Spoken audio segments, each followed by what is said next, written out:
Looks like carts are rolling as we're just about all set to get back underway with racing action. The Apex Karting Championships, the Midwest region.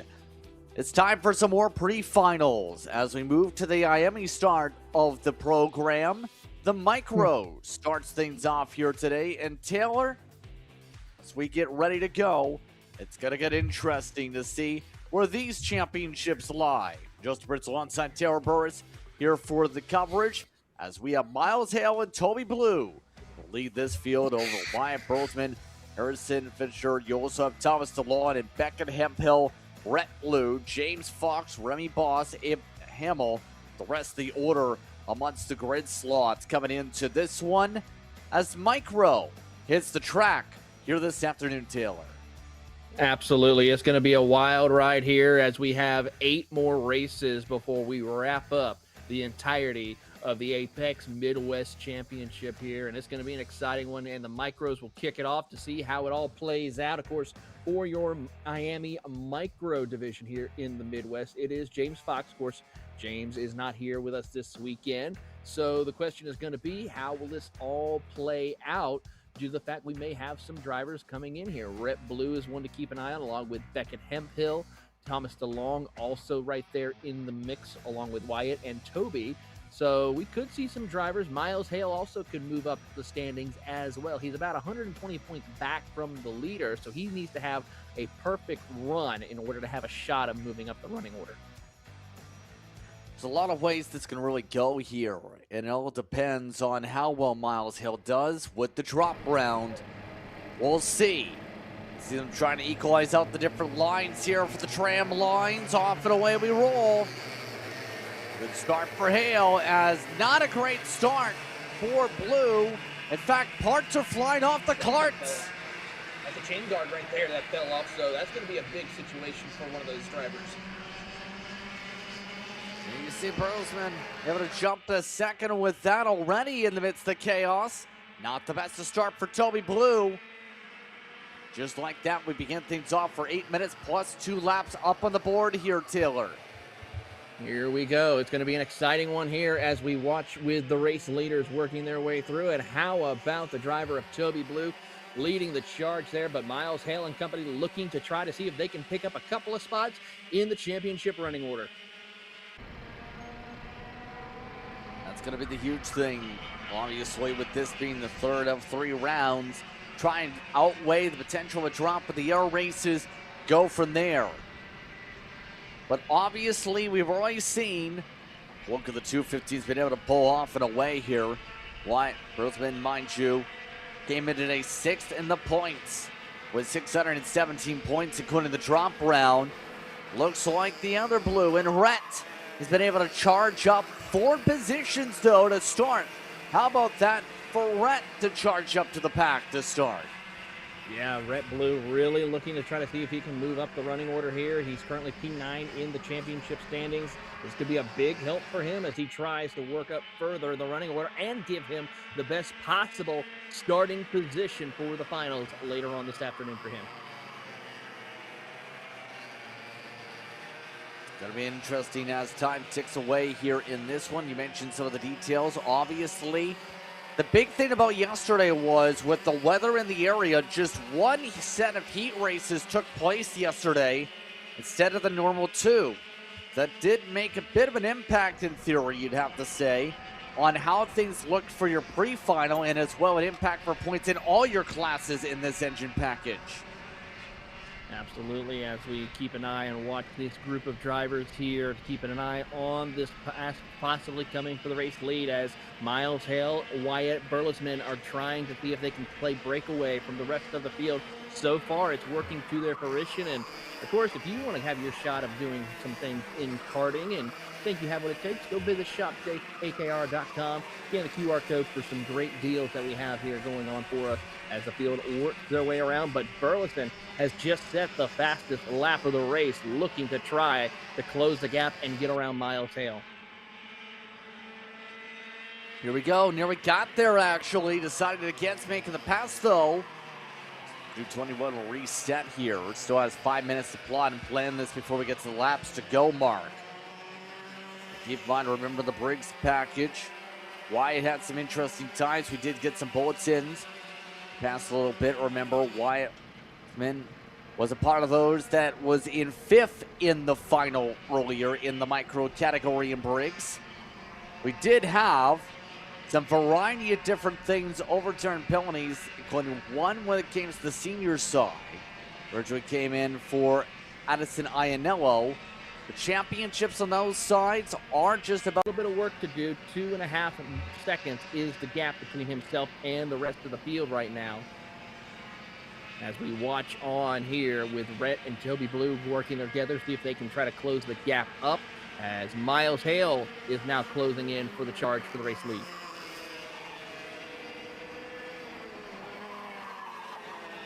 Right now, we'll take a look at some of the yards being wild that are in their groups.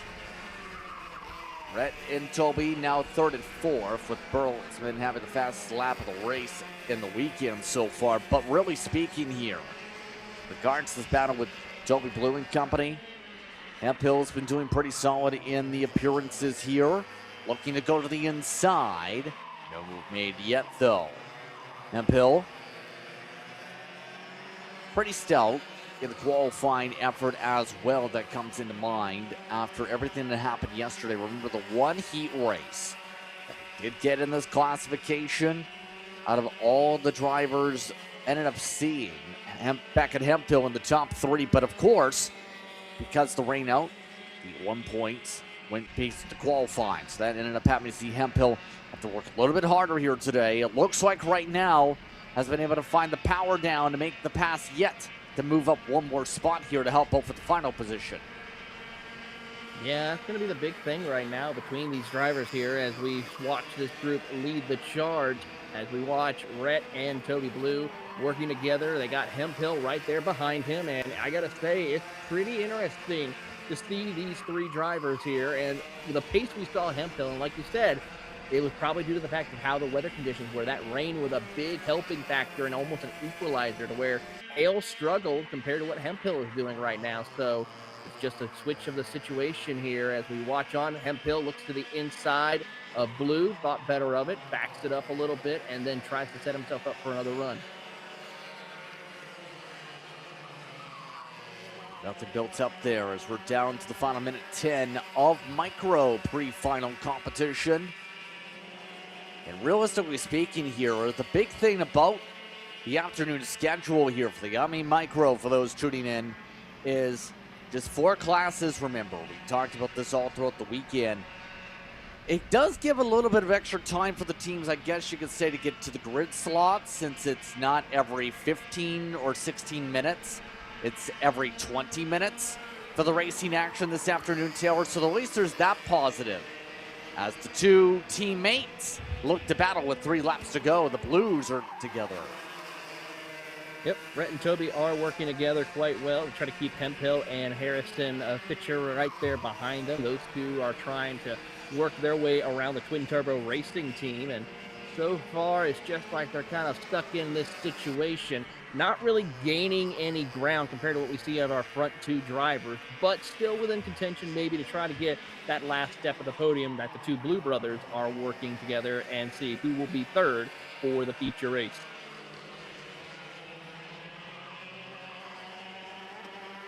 See how well they work together and how willing they are to play for position.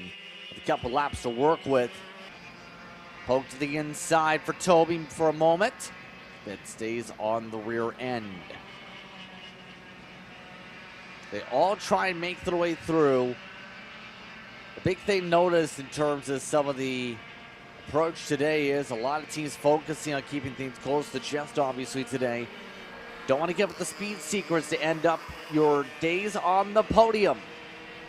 As we come up now, 2 laps to go, it becomes the question, does anybody get the chance to take the speed spots? How about Rhett nearly off the track? Toby going after it again. Toby's doing everything he can. Even though these two brothers are going to try to work together, they also got to realize that there's championship points on the line and better starting positions ready for them as a big slide out of that corner right there for Rhett Blue. He's able to hold on for dear life and work their way through. As here to the inside, Feichter will get around Hemphill for the 5th spot, but Hemphill will hold on and shuts the door in front of him. Slamming the door, trying to prevent anybody from breaking through it. Rhett still defending a little bit. Toby not forcing the issue too much on the teammate here. All this is while Miles Hale has led the entire way in the Top Kart USA entry, looking to try and get wins in both classes this weekend. When it comes to micro, they're already on the final lap. I'm up by 8-10 seconds on the road. Rhett and Toby now powering away from the rest of the group on the final time around. Well, there's a little send attempt, doesn't stick though. Yeah, Feichter tried to take a look, but just was not close enough to try anything. He's got to be careful with that send, as that could cause some problems for him. As meanwhile, backed up here for the battle for third, Toby Blue really putting on that pressure with his brother as he comes out, looks to the inside, and will drag race him down into the corner with Hemphill watching on, but he's got to worry about Feichter looking to the inside of him as well, as a big slide there for Rhett Blue.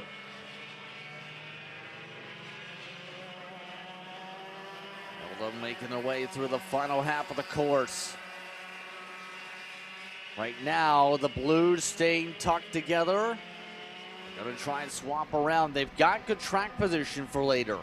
You know who's got great track position for the final? This driver, Miles Hale. Coming out of the final corner, Miles Hale dominates an IAME Micro for the pre-final.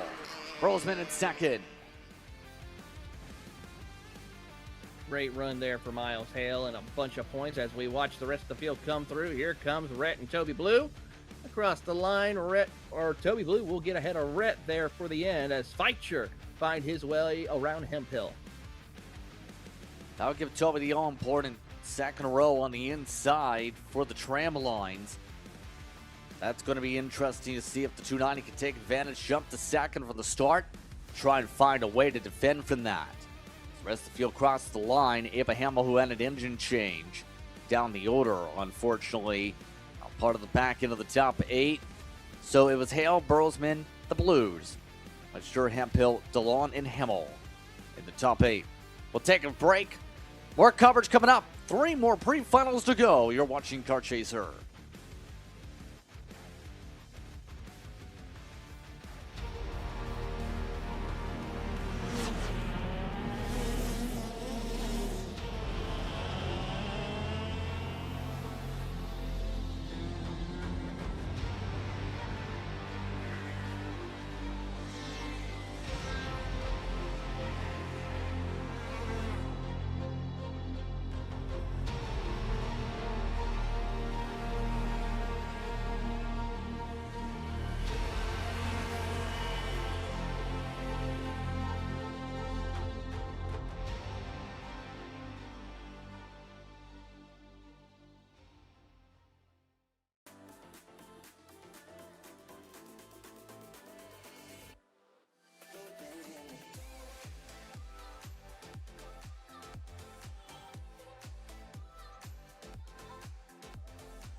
Are you looking to take the next step in your racing journey?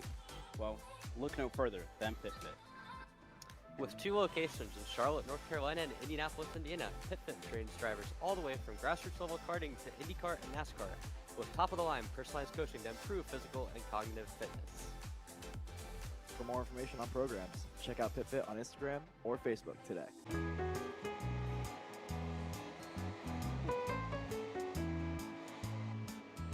Gee, looks like we're missing the engine. What the hell am I supposed to tag? What do you mean? It's my Greyhound. It's all I need. Where's the rest of it? It doesn't matter. It's a Greyhound.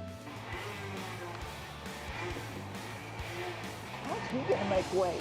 Okay, you're good.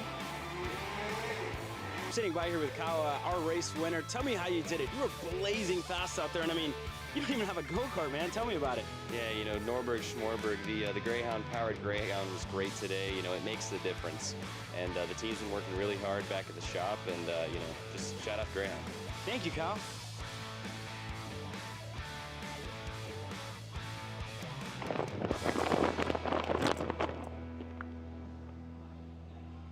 How the did you just win? Doesn't matter. It's a Greyhound. You don't even have a cart. Doesn't matter. I have a Greyhound. Who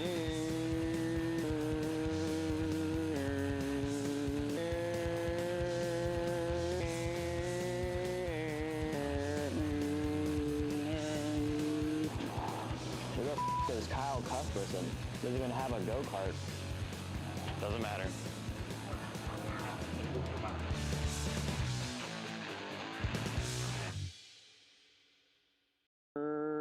Cuthbertson through on Turney. Turney in the dirt.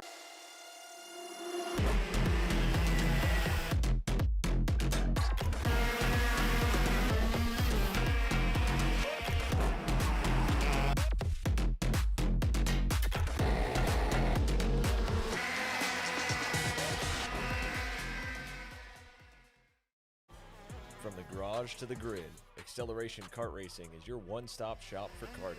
Engines, parts, safety gear, tools, and more from the brands you trust.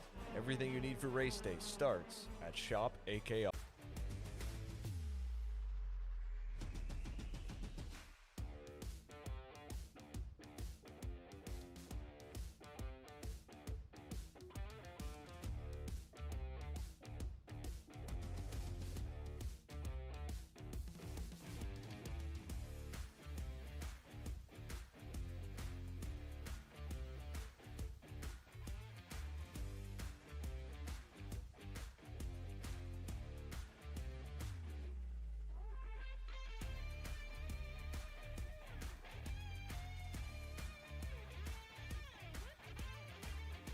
Just moments away from our next race, as guess what? It's KA Senior.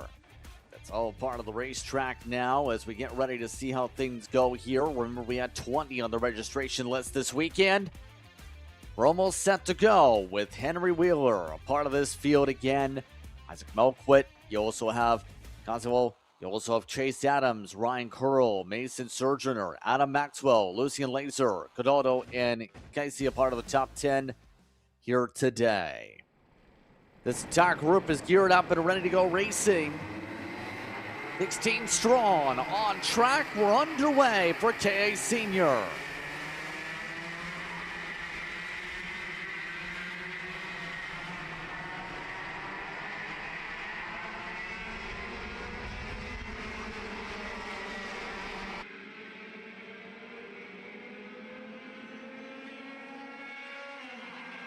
And now thinking about the championship conversation here, remember, this is a very interesting situation with the points tallies. The max available right now, still on the table, is 300 for Isaac Melquit. The big thing is, he can outscore Eli Warren, who is not here, by a decent chunk. Adam Maxwell's not in a solid range with the drop. Maxwell's not in a solid range with his drop. As long as Isaac does well, doesn't crash, there's a strong chance he becomes champion today. With the fact that he's nearly swept all his appearances in the series, he's going for the race lead on Wheeler. Looking to take it away. There goes the 970. Crossover back by Wheeler. Henry Wheeler, though, finds his way and gets the spot back away from Isaac Malquit, as Zaculio is looking to follow through but can't seem to get that as Malquit shuts the door on him. The 957 of Chase Adam hanging in the wings right there, ready to go. But don't forget about that MPG Motorsports driver of Mason Surgener, who's had a pretty decent season as well, as Malquit looking, shows the nose, can't quite get there though as they work their way through the S's. Surgener's been improving throughout the day, has ran spot starts in 2026. Right now, Wheeler's the one at the head of the 5-car breakaway. Be on the other side of the racetrack as they approach back to the tree line. A lot of the other drivers on the racetrack, like Lindstrom, had some ups and downs yesterday. Didn't get some time on the racetrack. Only 15 took part of the heat races yesterday for that end. The top two are breaking away. But as you mentioned, drivers like Adams trying to battle it out. There's the send up the inside on the crossover battle. Adams really wants that third spot. He's able to secure it back. He certainly is. As they work their way around the circuit, it's going to be a close one indeed as these drivers fight it out here amongst themselves, and that is going to allow the top two to pull away. Remember, Adams in the Briggs package didn't have the best of luck, it felt like, this weekend, did it, Taylor? Because if you follow along with yesterday, was down the order in both races. Then, of course, had himself the chances in the final later on today, able to get inside the top 10. So really speaking, the 957 has been a lot more comfortable, it feels like, track position-wise in this field. You say the same thing for Cataldo as well, who's been down to the 20s in Briggs, but it's top half of the field in KA Senior. That certainly is seems to be the case here as we watch these drivers coming out of the final corner. 4.5 minutes. Malkwit and Wheeler have stretched that lead out further as we watch Coolio and company starting to fall further and further behind. Chase Adams with the James Overbeck Academy machine really trying to find his opening to get that run he needs to close the gap. But so far, he does have help from Surgeoner, but it might be too little too late to really make that charge. 4 minutes to go. I think there's a chance of something happening, but it's going to require a massive amount of speed and a massive bit of time here. Some of the others as they stay tucked behind one another. That includes the looks like Curl, who's also doing double duty. Of course, Curl pick up the win in the Briggs Senior minutes ago. That was prior to the lunch break. As amongst those just trying to hold on as some of the others just choo-choo train on by. You see some sends continue to develop in the heart of this field in the back into the top 10.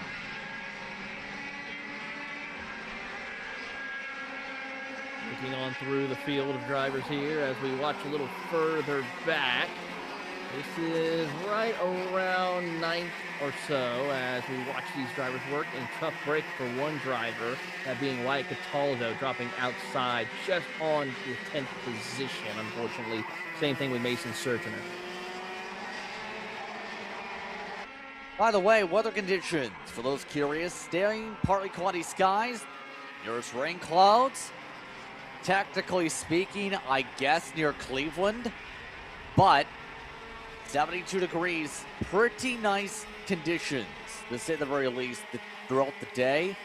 You know, the wild thing, it was expected to rain the entire weekend about a couple days ago. That's how quickly the format, and better yet, the forecast changed. You know, there's a bright side to this story, I'm telling you right now. If we were a few hundred miles north, we would be pelted by rain the entire day like Toronto is currently.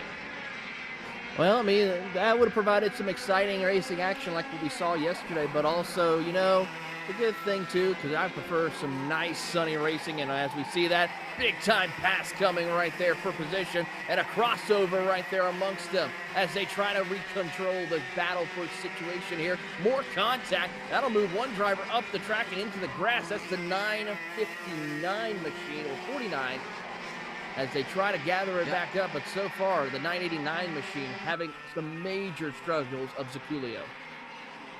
Well, you were talking about, and specifically, yes, got the clarification weeks ago on that total of name. But really speaking, do you see everyone else try and steady out? That's how quickly things work here with this package. Not as much about the draft effect per se. It's a lot about the driver. You can still get a good, a little bit, then a lot of bit of pickup in draft we see at the national level at tracks like this. But you still need to be good on your marks, rhythm-wise, if you want to be fast here. And you cannot afford to lose that preferred line if you want to keep the spots. You're seeing that right there. One mistake could potentially put you up for grabs just for the long straightaway out of 14, for example. Certainly seems to be the case here as we watch this group of Zaculio and company, and so far Julio's got to find his way to claw his way back up the running order. With losing 5 spots, it's not a good situation for him in the finals later on this afternoon, as we are now under a minute plus 2 laps to go for your leaders, as Malkwick continues to just hold on. But watch out, because Henry Wheeler's ready to strike here any second.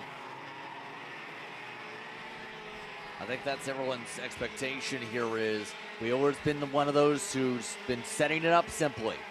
You want to lead, go ahead, but as long as I'm hooked onto you, I'm going to make sure that we break away. That seems to be the philosophy when it comes to Wheeler, whoever he's been hooked up with in amongst these pre-finals especially, and the heat races in both types of classes.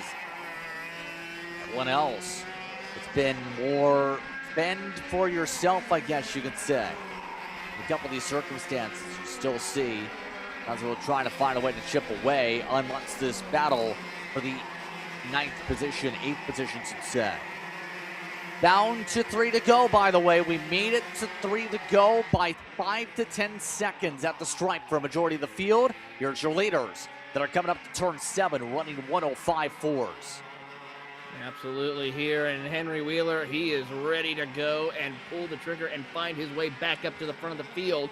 But Isaac Malkwick being very smooth, very patient, not looking to try and press the envelope here, as he doesn't want to make a mistake to allow Wheeler to get around. Here they come down that couple of corners right now, and so far Wheeler really putting some pressure on him. One bad mistake could cost Malkwick the win and possibly the championship. 2 to go, coming up this time by. They all zip on through. Quick update, by the way, for remember that chain guard that came off during the micro race we talked about that bounced around into the grass? It was actually off Hamill, who had the engine change already in micro. For that, we'll see Hamill already at the rear in an additional 10 grid places, Pillany. Well, that doesn't matter at the back of the field, but it again emphasizes the importance of making sure the parts are ready to go and staying tightly connected, especially for your pre-finals to help for your finals. The battle for the race lead staying single file within a kart length with a lap and a half to go. Here we go. Malkwick doing a great job right now for the time being, but Wheeler is just trying to put more and more pressure. Both of these drivers have been running, I kid you not, pretty much identical lap times for the past couple of laps. Last time by both of them running a 105.52. Their best laps both are a 105.41. So incredible pace by both of these amazing superstars here, racing their way through out of the final corner. A little bit of a tap to the back bumper as Malkwick goes on to defensive for the final lap. And here comes Wheeler with a big send. Able to see some sends back on the final time around. This is your final lap for KA Seniors pre-final. See right now, Malkwick trying to defend a little bit to the inside. Crossed up to the inside for a moment by Wheeler. Now cut to the inside by Malkwick. Wheeler trying to use the outside. It's worked a couple times out of 7. Not this time. Forced to lift, and Wheeler's going to have to find a way to close back up again.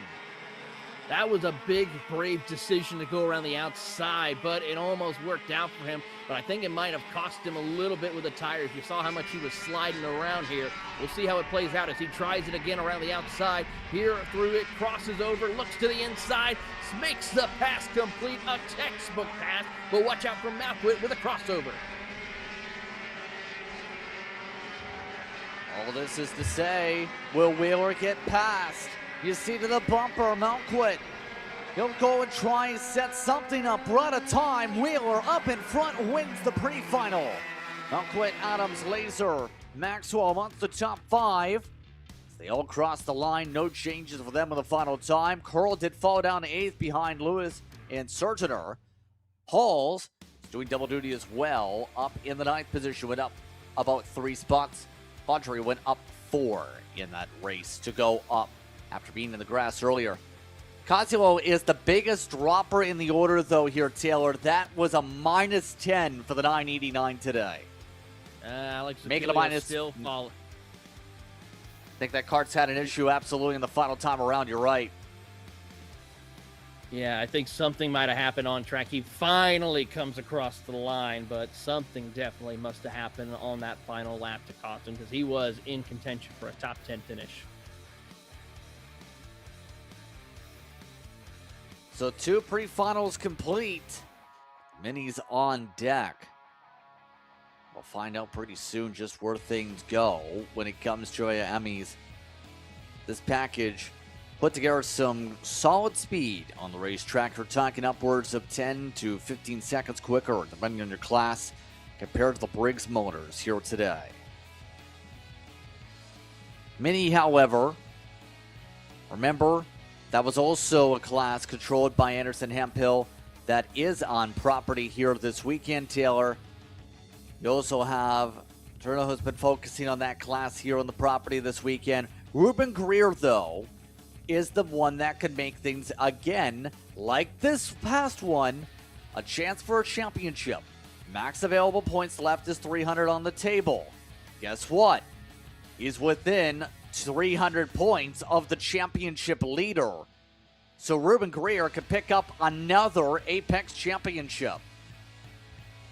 Yep, he's just, I have to say it, he will have to have a perfect rest of the day today with that pre-final and final win today in order, I think, to clinch the championship. It's going to be close, and I got to say, it's going to be exciting to see when they release them for the pre-final. Absolutely. I think this is going to get to where we're 5 minutes away from the racing action for the next group. You have to be very smooth on your driving if you want a championship. It's been a class this season in IAME Mini. It's had 3 different feature winners. We'll see if that continues later on, but we'll take a quick step aside. More coverage after this. When it comes to innovation on the track, Odenthal Racing Products leads the pack. From the highly popular EasyGP camera mounts to our tough case to GoPro case, racers everywhere trust ORP for strength, reliability, and precision. We're proud to be the #1 engine mount manufacturer in the USA. And with our new Easy Bumper Retainer System, you won't get caught out with a failed bumper bolt again. Odenthal Racing Products. Lead or get left behind.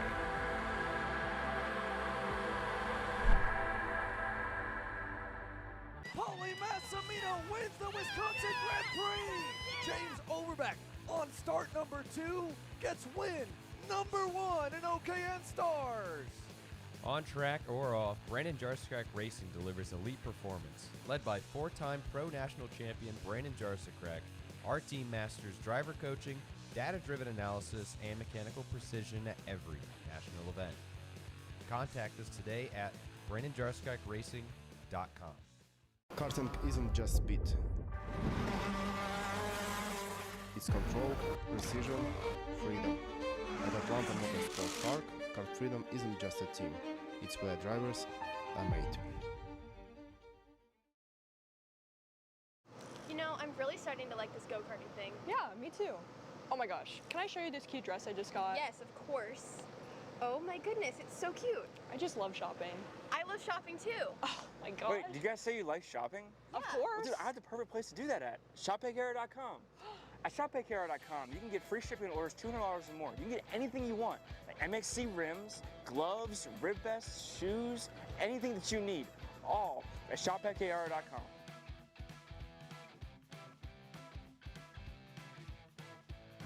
Who is he talking to? No idea. But we're gonna have to check it out. Sounds like a great deal. Sure does. Good morning, everyone, and welcome to the Motorsport. Cut. You all right, man? You sound way off. What? I don't know. You sound like you're asleep still. Is the age finally getting to you? You're only how old? 42? Dude, I'm 27. I'm not even 3 years older than you. Well, that's pretty old. Well, that's 3 years away from Masters, dude. You need a little pick-me-up. Try a Perico. It's a healthy energy drink alternative. Do you walk around with these in your pockets? I actually do. Always two. One for me and clearly one for you. Whatever. Not that old, dude. Did it help, though? Yeah. Pericazo. And you are that old.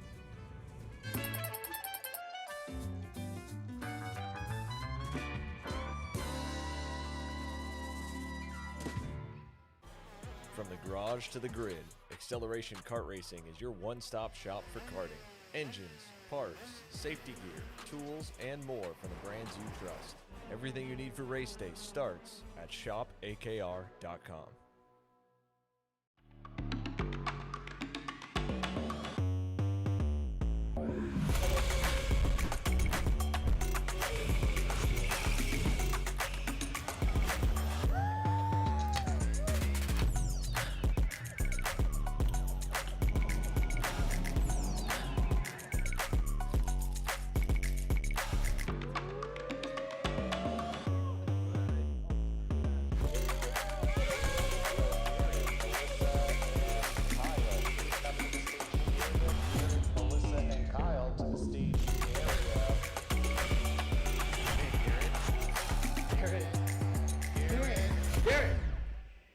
Let's go race. Come on, man.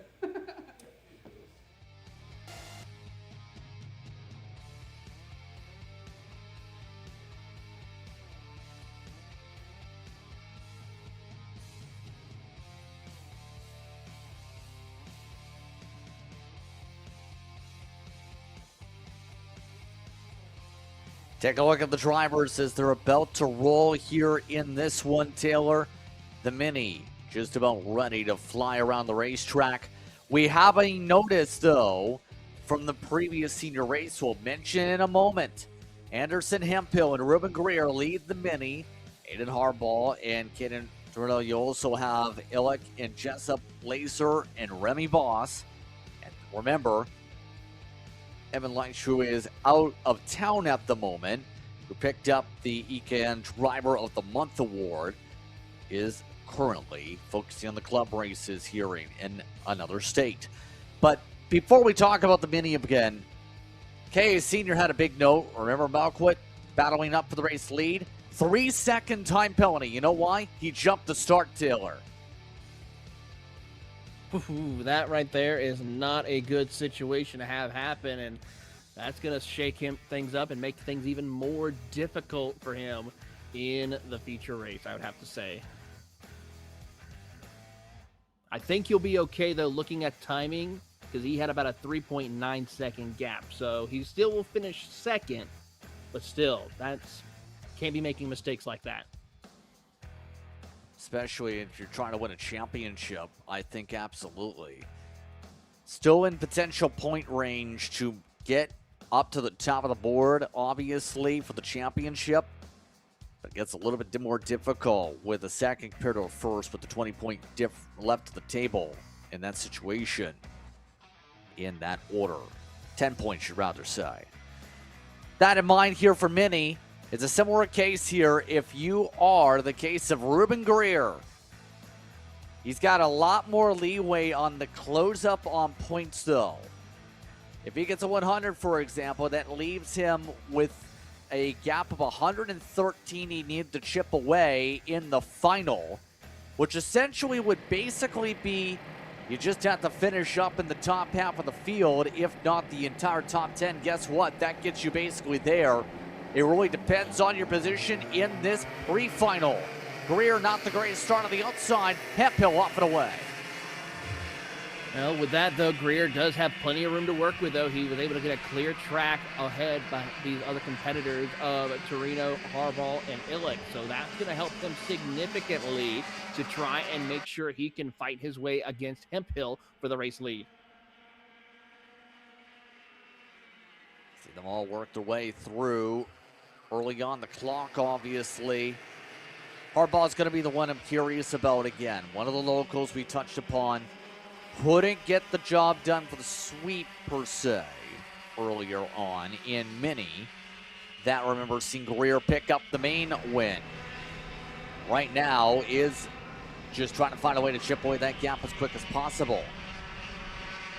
That being said here, Hemphill gonna fight as much as possible to maintain here. It's one of the drivers running an MGM Espionage. And remember, the MGMs, that team, remember we talked about this in other series, that's basically a homegrown operation of Chassis, Taylor, when it comes to the MGM. Yes, it is. It's really exciting to see how this will all play out. And MGM has been making some major headways here for the past couple of seasons. Exciting to see what they can do as they progress, because we still have some more great racing action throughout the 2026 calendar year. So a lot is still up for grab, and MGM is going to be working hard to make sure those chassis could be up more at the front of the field. And again, when you make somewhere up towards 1,000 of them at this point here, Taylor, it's a lot of work being put in general by that entire group. In terms of that family, we've talked on the broadcast before here for them. So at the moment, Hemphill, one of the top drivers in this classification here, focusing on the efforts, maintain up at the front of the field as things go about. Greer electing to push along and continue the work though.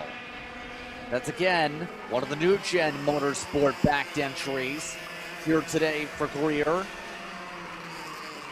And it says a lot when you win one championship when it comes to the Southeast.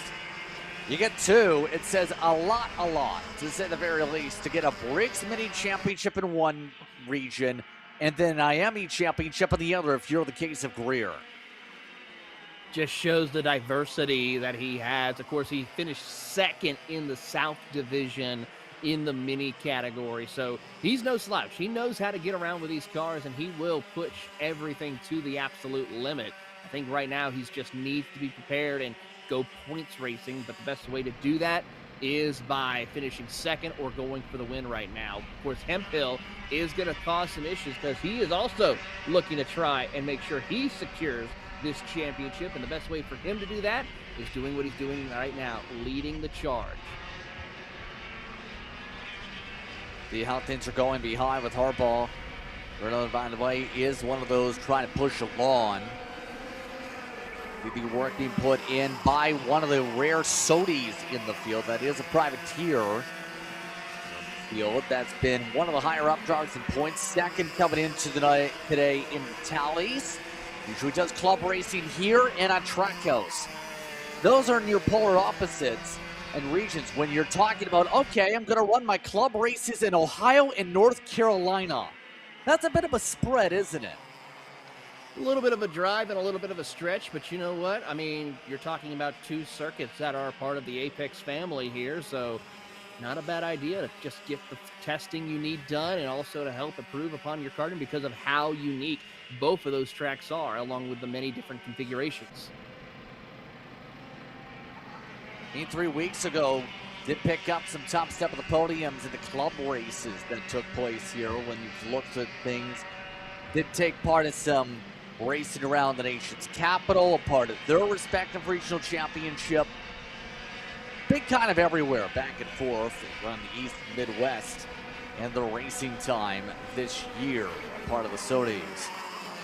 But that's all wow, trying to build up more experience, trying to keep up the racing dream. And all you can say is when you're someone younger, that's kind of the main thing as you develop as a driver. You try and build the confidence. He is a United karting champion in his racing career as well. That's been trying to continue to chase said dream and hopefully eventually go up the road course and or open wheel ladder someday. Well, I mean, hopefully that is the case here, and doing what he's doing right now is a big help for him to move up the ladder as we watch this battle with Harbaugh and Torino, who are having a good little fight. You saw Torino pushing in the back bumper of Harbaugh to try and see if they can close that gap up.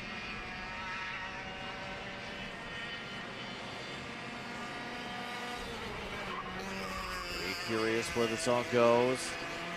Now, they all try and find a way to plot and plan.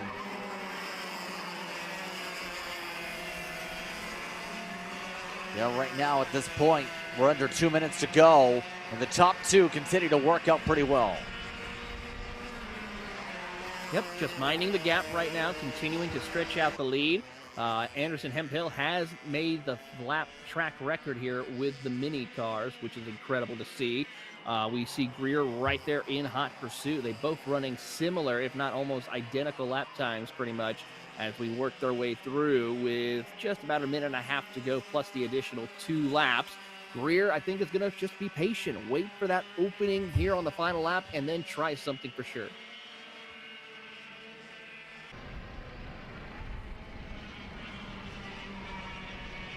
Coming up to 3 laps to go here on the order, part of this grid.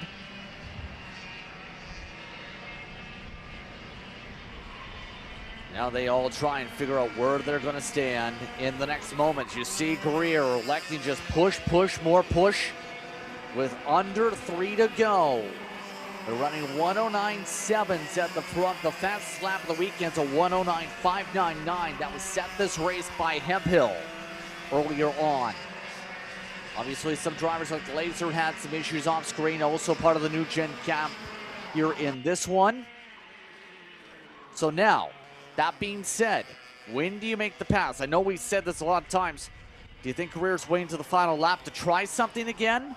Or do you think he's going to surprise Hemphill and potentially try and defend for a lap or 2? I mean, it could be a mix of both. I mean, if we see Hemphill make the mistake, I know for a fact Greer, with how aggressive he can be, he's going to go for that run and make the pass work. Hemphill may also try to be thinking. It's just as I say that, here he goes to the inside, makes the pass. Does Hemphill respond? Not able to. Ruben Greer to the front of the field. Well, we went a lot earlier than just a lap or 2 defending, to say at the very least, but now here's the test. Hemphill's now at the pusher. How long does Hemphill willing himself to push? Ran 109.8 still with the pass. They have 2 laps to go. I think that's pretty telling for the braking zone, how Greer is a little bit different wise. See right there, he's maintaining that little gap, but Hemphill's got the opportunity with the draft pole. They got a chance to rally his way by, and they're about to reach lap traffic. You see the blue light blinking up the road. Yes, indeed. So that's going to play a factor as they catch up to Bo Laser to be the first driver to go 1 lap down here in these final 2 laps. It's going to be critical of how quickly they can work their way around, as well as also as they do that. Here they go. He goes wide. That allows them to get to the inside. Hemphill has a chance to try to send it in on the bottom of the racetrack like Greer did the previous time. Not going to make it happen, though. Lap and a 3rd to go. No pass attempt from Hemphill quite yet to try and rally around by. Stay on the rear end, tucked in behind, look for the setup. Coming up to the white flag this time by, final time around amongst this order.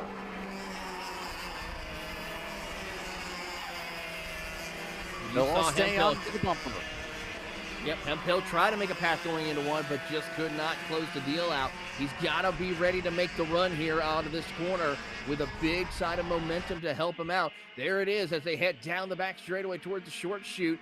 You see Greer looking over the shoulder. Hemphill is just bobbing, weaving, looking for the opening. Goes around the outside, but unfortunately does not get the RPMs in his favor. Loses a ton of momentum.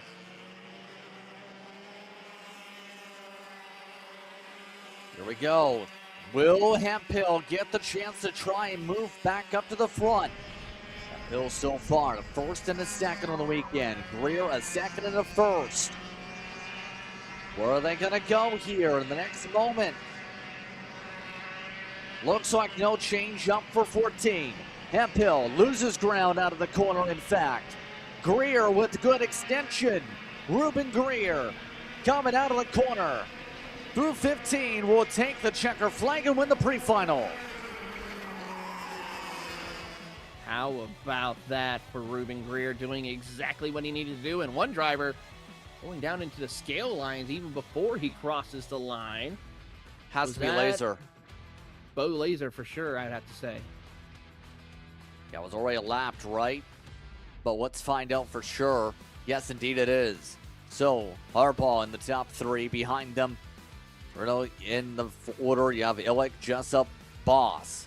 A part of those who all crossed the stripe. A chance to peel on down after the 3rd pre-final of the afternoon.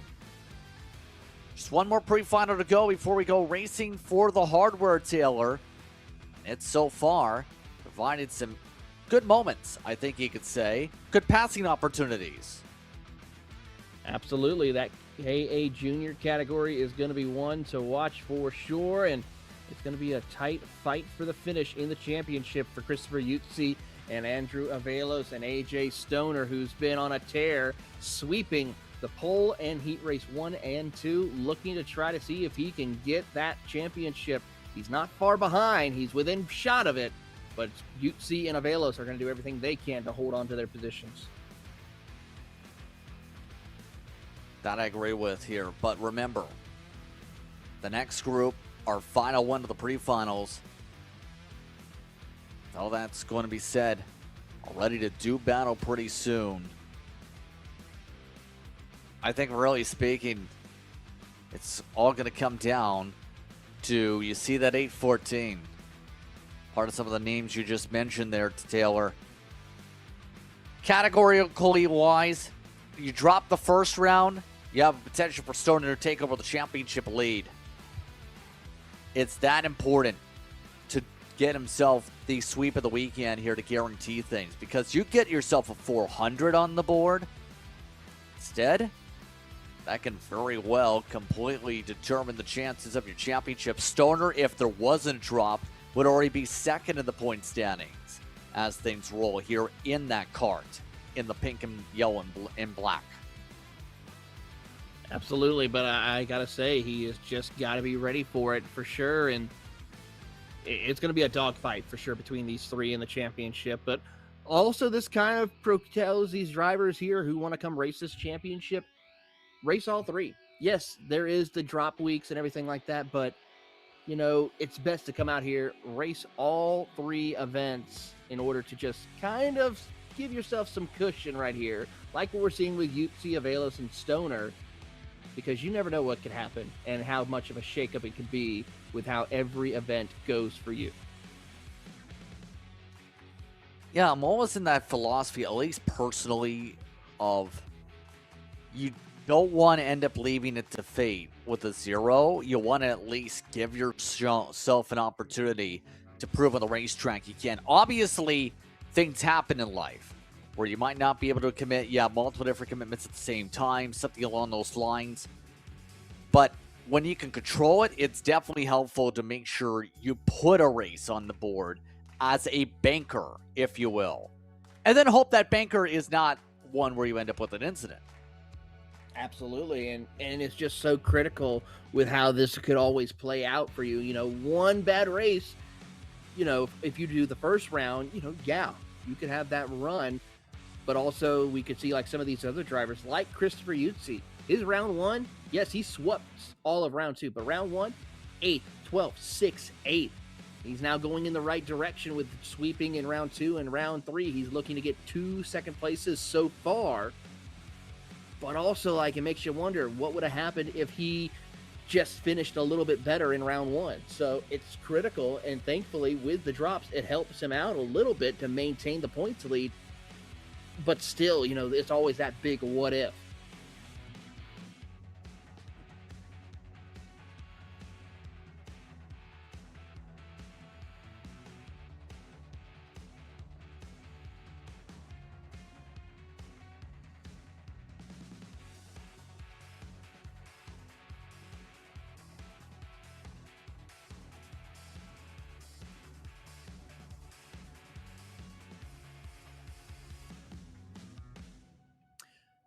As we get set here for KA Junior, drivers should be released out onto the racing circuit here as we get set for our final pre-final event of the day. Waiting on a little bit more cleanup, I believe, as we just get set here. Drivers are expected to roll off on the circuit in about 4 minutes, so just stand by here and wait for carts to release out on the circuit.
Take a look at your starting grid here for this group. AJ Stoner for the juniors is up in the front. Christopher Yutzi in second. Travis Van Horn in third. Daniel Dragonoff in the top four here. Baxter Buchanan, Travellos getting himself in the top six. Eli Furnish, Jet Price down in eighth after having success in the Briggs Cooper Tour. You also have Gavin Dyer down the order here in this one. Jordan Lapham in 11th. Ricky Rosinski, Gage Clevenger, and Charlie Maron are part of the order here today. Taylor, we're talking a lot about the various different circumstances, the various drivers. It's worth noting, by the way, if you are somebody on the grid who has a computer, it has a pet cat, make sure your computer does not have a big enough power button that the cat can turn off your computer by pressing it when you do not pet them. In our words, I know... Pet your cat. I know that... Yes, exactly. Your thoughts on the karts, though? Well, you know what? We're excited to see how this plays out here in your KA Junior, and I gotta say, you know, we all have had our issues. Looks like both of us had. One driver nearly getting a little too loosey-goosey there on the pre-grid right there. But Justin, I think it's now safe to say we both have had power issues this week. Just two totally different styles of ways to lose power. So on that serious note, let's go racing, because that's what you're all here for. Back it away.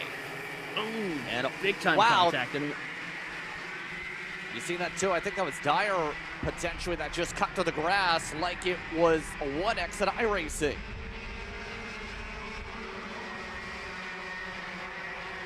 Here we go as we watch the field work their way down through the short chute over on the drag strip side. And as they enter into the corner, that new gen motorsports machine of AJ Stoner comfortably has the race lead, but watch out for Travis Van Horn in the mean green machine, trying to make sure he can get second place away as we have a major issue out towards the back half of the course. Three karts get together. Day done for several of them, as there they are right there. We go back up to the front of the field. That's the 837, 805. Yeah, Dyer is a part of those that was back there indeed. There were some destroyed karts there, Taylor, on the side pod. That is some of the worst damage we've seen in the weekend outside of losing one. Well, here we go. Travis Van Horn to the race lead with help from Chris Yutzi, and a big-time slide as now opens the door for Yutzi to get around and try and take over the race lead. Van Horn, though, moves his way through, shoulders his way out of the situation to regain control of the lead as we watch Stoner and Yutzi battle it out. Van Horn's now trying to play keep away as they head down the drag strip. Here we go. Back and forth they go. See some of them battle it out, and they're still visibly discussing that incident, by the way, as more front clips have come off as a result of that contact. 4 karts are out. Drew Vellos, you have Price, you have Dyer, you have Lapham, all out of the race with heavy bits of contact, plus Clevenger that's got heavy contact as well here today. There is a bright side if you want to think about a positive. The trophies look nice and blue for this year's title fight. Just got to look over at the trophies that these drivers will see.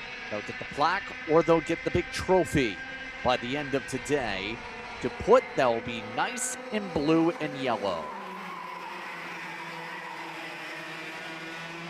Watching on here as we see that one kart with the missing nose cone. He's going to come down pit road. That's the 844 of Eli Furnish.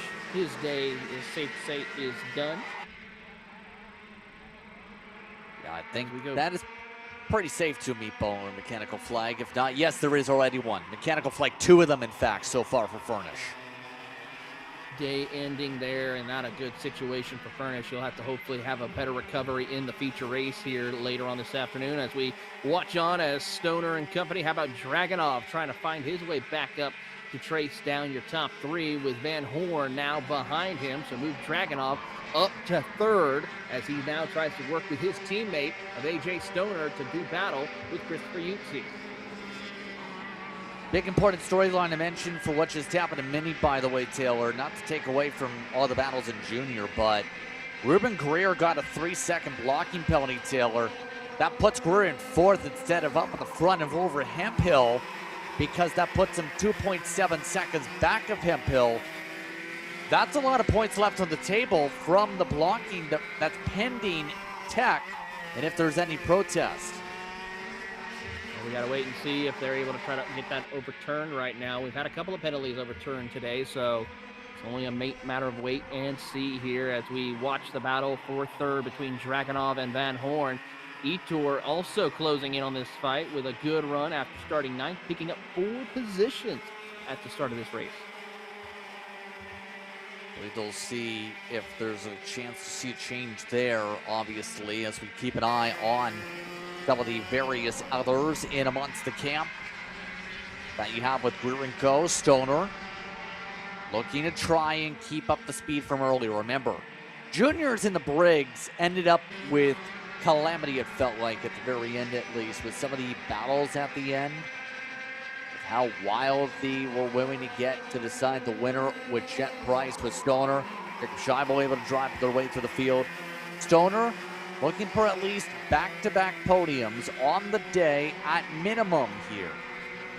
Really, obviously, with the points haul, really like to make sure that not only there's a Briggs Junior Championship in the trophy case, but potentially see where things shape up in general here today with him in the mix for the potential rare Apex both championship classification sweeps. Would be a pretty impressive run right there for that to happen, and I gotta say it's gonna possibility for a couple of drivers to try to have that opportunity, but we'll soon find out as we watch the field work their way through towards the back half of the course. And AJ Stoner has started to pick up a little bit. Dragunov, though, setting the pace, though, really starting to come into his own here in this pre-final event. Very impressive drive with Van Horn helping him as they push their way out of the final corner. Them right now, Dragunov. There wasn't the happy card in the air classification. You see right now, though, a little bit of contact on a pass back. Dragunov saying, no, no, no, I want this spot back, and pushes alongside Van Horn. Gets sent off of the grass. Dragunov stares back and wonders what happened there. Van Horn ends up losing all sorts of time, Taylor. That's not a good situation. I'm pretty sure officials will take a look at that situation here at the end of this race, because that was a little bit too much of the argy-bargy deal. Couldn't get the right camera angle to see it head on, but it looked like Dragunov pushed Van Horn up the track a little too much right there as we keep an eye on the battle for the race lead between Stoner and Utsi. There you see Dragunov and Etor with a really great run today.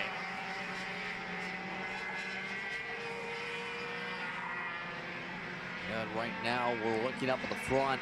Utsi still controlling things in this field with a minute 20 to work with. So this will bring us to about 4 to go in theory. There's Etor you're talking about. Now, coming from the back of the field, obviously, takes effort, and so far for Cooper, it feels like kind of had a quiet weekend, because he has so far. Cooper having a claw through the pack a couple times over this weekend. One of those from Atkins Speed Center. That's on the team side. As changes up at the front again. See some more changes involving Dragunov and a couple others zipping on by as they change around. Etor in this mix here. Another one of those local to the racetrack that's been a driver up in the top 2 multiple times at this facility in their club appearances. In preparation for this event. Seems to be ready to be feisty here now that things have changed again up at the front. I'm trying to get a good look at the situation. I believe Stoner has taken over the race lead. You're right. By the look of it. And so looks of it, Dragunov has moved up to second. What happened to Christopher Utsi here? He is really struggling with that car. You see how much he is sliding around as he is now back to third with trouble in dealing with Cooper Etor. Noticed that, but I was thinking, there's no way there's a time lost 1.4 seconds at a lap, right? That ended up being the case, in fact. And Utsi is trying to just hold on amongst the top 3 now. Just like that, Stoner and Dragunov are in the top 2 with 3 laps to go. Dragunov, mind you, Needs to find a way to gain an extra couple tenths or so to get back in the lot of bit draft range to get up to Stoner. Yeah, he's got a lot of work to do to try to see what he can accomplish here in this stage of the race. As we watch them work their way through, you can see running out of time as they come around to get 2 laps to go here. And Stoner, he is in the right positioning to try and see if he can clinch a championship here in your KA Junior category. 2 to go. This time by. Dino hand up in the air, wondering if that's a signal for Yutzi to work with me or to pass by me coming up here. Not in a great zone to pass on by if it's the latter, but we'll try it on the outside regardless in turn 6. That actually gives it the Tor to pass on by. The 841 taking advantage for some side-by-side. How about 3 wide? Van Horn says, remember me, I'm back for an opportunity to get up to you guys too. And better watch out because he might be a little bit more hungrier to try and get around these two to get back to Daniel Dragunov after that contact as they make the run down through the last couple of corners here. Watch that mean green machine as here comes Yutzi to the inside. Tries to shove Etor out of the way but can't make it work for him. Remember, when it comes to Van Horn, that is the teammate to the 841, so there is a chance to power their way by if they work together here. Van Horn, one of those over from Dover, specifically. It's had some backing from some local sports outfits coming into the weekend, it seems. They've been working together, and it feels like in the course of this. Keep an eye on that one here as they battle on the final time around. You can see the defense by Dragunov getting peeled on in. How about a send from pretty deep? It doesn't stick. Here comes 3 wide. It doesn't stick at all, but Yutzi now has to go on the defensive to prevent Etor from getting around, which opens the door for Van Horn. Etor cuts the track, and now Van Horn will get around for the 4th position. So just like that, an interchange. Van Horn right behind in the mix too. Stoner about to run away to pick up the final pre-final of the afternoon. Score a win that way. Side by side builds up yet again. Dragunov up the racetrack. Meanwhile, AJ Stoner let the motor roar. He's in the conversation for the title with the win. Meanwhile, Yutzi over Dragunov, Van Horn, and Etor in the top 5. You have Buchanan up in the 4th spot. And then everyone else was well down the pack. Rosinski and Clevenger. The other 2 that finish here, Taylor. Your thoughts on the final pre-final of the afternoon? It's been an exciting one for sure, and now it's time to give out the big trophies to see who will stand on the top step of the podium and win the championships. I'm excited about it, but Justin, we're going to step aside and say some great words to our amazing partners here. We're back right after this. You're watching Kart Chaser.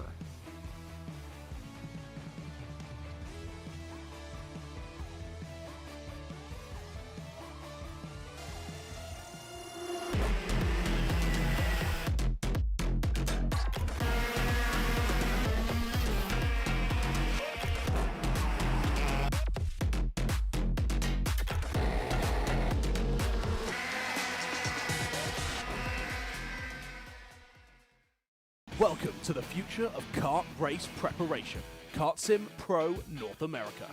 Featuring laser-scanned North American kart circuits and precision-tuned kart physics developed using real telemetry, dyno and tyre data, Kart Sim Pro North America delivers the most advanced and realistic kart simulation experience available today. Whether you're training for race day, refining your lines, or shaving tenths off your personal best, Kart Sim Pro gives you pro-level insight without leaving your home. Trusted by world champions, coaches, and karting enthusiasts alike, this is where virtual practice translates into real-world performance. Experience the thrill, the challenge, and the edge. Kart Sim Pro North America. Use code CHASER20 to get 20% off today.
I'm Jackson with Alpha Race Hub. Alpha is an all-in-one motorsports software solution that can solve all the software problems you need for your track, facility, or series. Alpha can cover all your software bases, from online registration, digital e-waivers, a proprietary timing and scoring software, incident management, automated points tabulation, tire and barcode scanning. We even have our own mobile timing app and rental cart activity management software. If you're looking to consolidate your motorsports software solutions, reach out to us at alphatiming.co.uk. Macron Motorsports builds champions every day, drivers who won on the world stage. The Tillotson T4 Series is pure spec racing. Same engine, same chassis. When you win, it's because you were the best that day. Your edge is not the kart, it's the setup, the strategy, and the race team. With our Arrive and Drive program, you simply bring your gear, we provide the equipment and the championship winning support to every event. Stop wrenching, start racing. Your path to the T4 Nations Cup in Spain starts with us. For more information, contact us at macronmotorsports.net.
Are you looking to take the next step in your racing journey?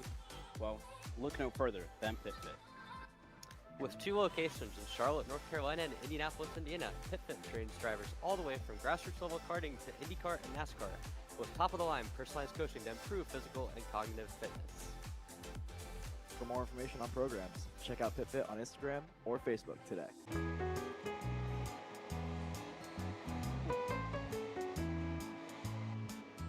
Gee, looks like we're missing the engine. What the hell am I supposed to tag? What do you mean? It's my Greyhound. It's all I need. Where's the rest of it? It doesn't matter. It's a Greyhound. You gotta make weight. Okay, you're good. I'm sitting by here with Kyle, our race winner. Tell me how you did it. You were blazing fast out there, and I mean, you don't even have a go-kart, man. Tell me about it. Yeah, you know, Norberg, Schmorberg, the Greyhound-powered Greyhound was great today. You know, it makes the difference. And the team's been working really hard back at the shop, and, you know, just shout out Greyhound. Thank you, Kyle.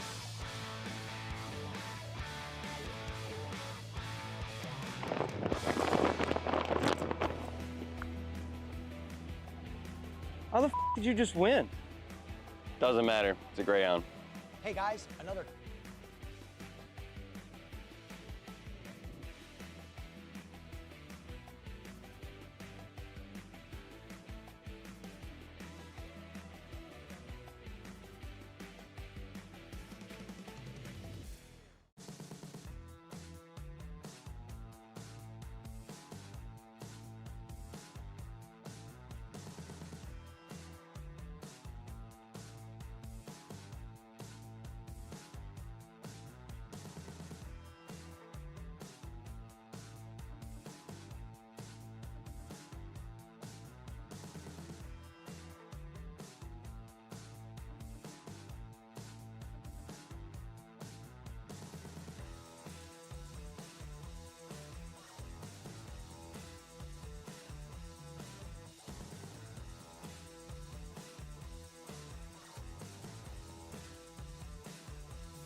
lead right now.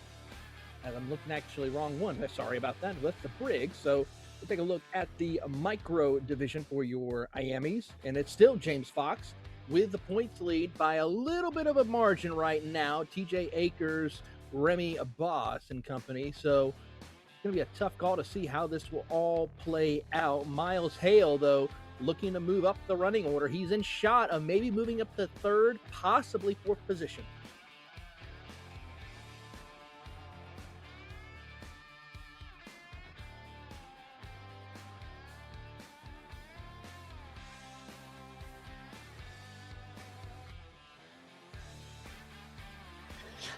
Yes, indeed, and it's going to be an interesting fight up at the front here as we get ready for 12 minutes plus 2 laps of racing action here once again. We all get ourselves prepared for what's going to be a good fight, hopefully, here in the micros. Overall, how do you see the tone of the race going once again here, Taylor? We've seen some calm ones. We've seen some wild ones, should say.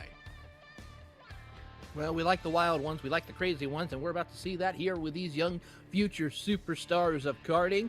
And these drivers here are lined up. Hale and company going to lead us here to the green flag as they come down into the tram line. I don't know. Could this be a clean start? Yes, it is, as Miles Hale will lead us down into turn number 1. Burlesman does not get a good jump, and neither does the 290 of Toby Blue. That allows Rhett Blue to lead the charge in the green dyno.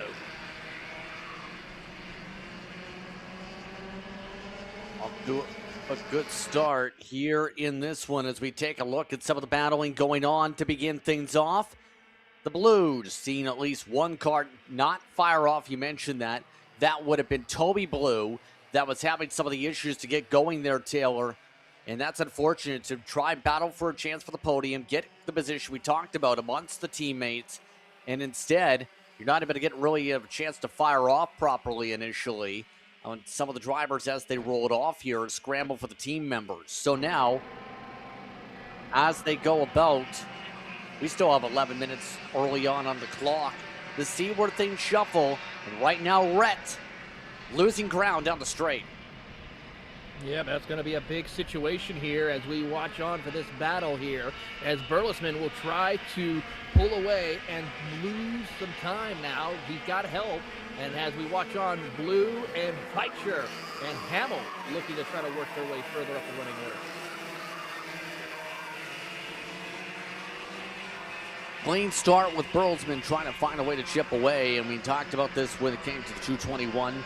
Things have looked pretty good in terms of those fights.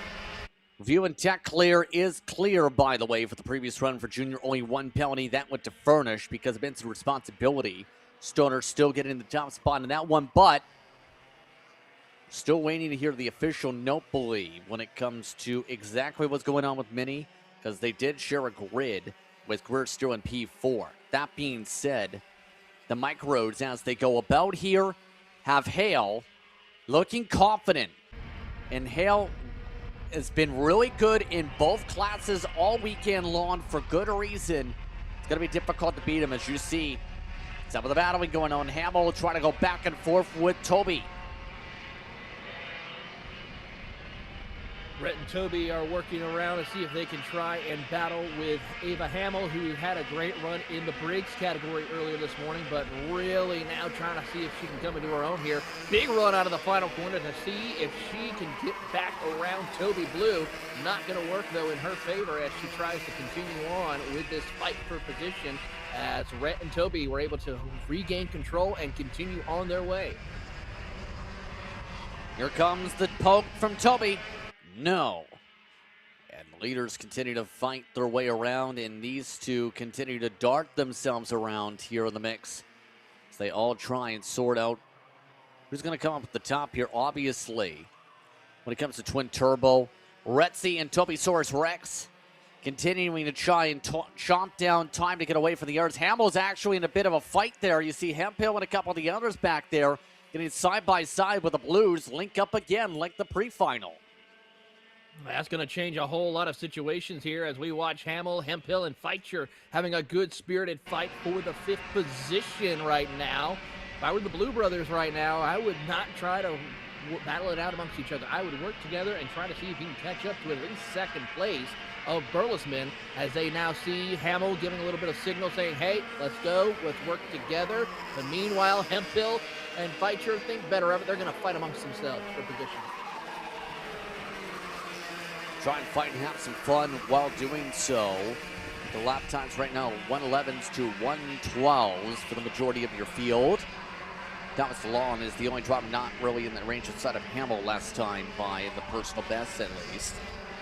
But right now, with the leaders pulling away by 4+ seconds, right now Hamill just trying to hold on with Ava pacing themselves. It feels like you can see a lot of work having to be put in the wheel, though. That was a little bit shaky out of 7. A little bit indeed, I'd have to say, is going to really be interesting of how this will all play out for her in her run in the championship order. Not really in contention to take home the championship, but of course, just to be able to improve upon things. Of course, this is her debut start in this category, so good to learn about some things and get ready for 2027.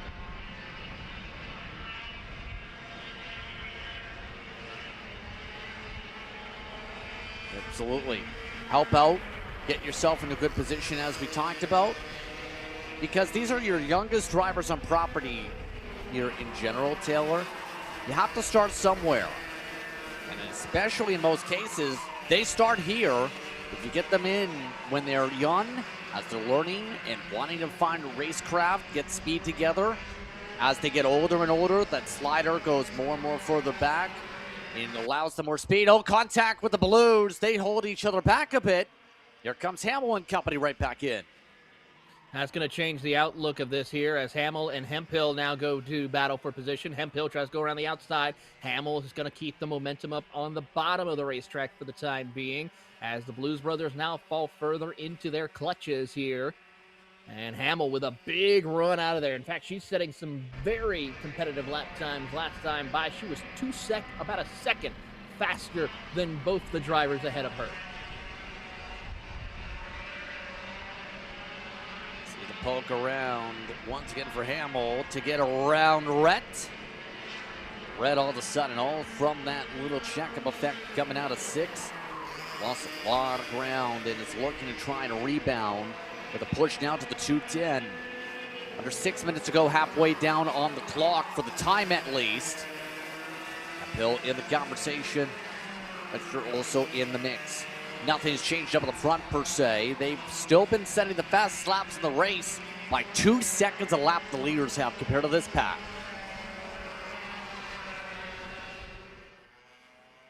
Watching on here with these drivers, as now the driver of Red Blue under more pressure from Feitzer and Hemphill, as another big slide for both Hemphill and Blue. That could open the door for Feitzer to try to get around and pick up a 2-for-1 special, but unfortunately he also slid out of that corner. That makes it even more difficult for him. A little bit more tricky as, hey, if you need to be able to get the parts, remember Shop AKR has everything you need and more shipped to your door. Say you need yourself a Micron or gloves or anything racing-wise. Why not go there? Use that QR code as it pops up here. Get your parts today. They definitely help in terms of making sure you keep your equipment up to date.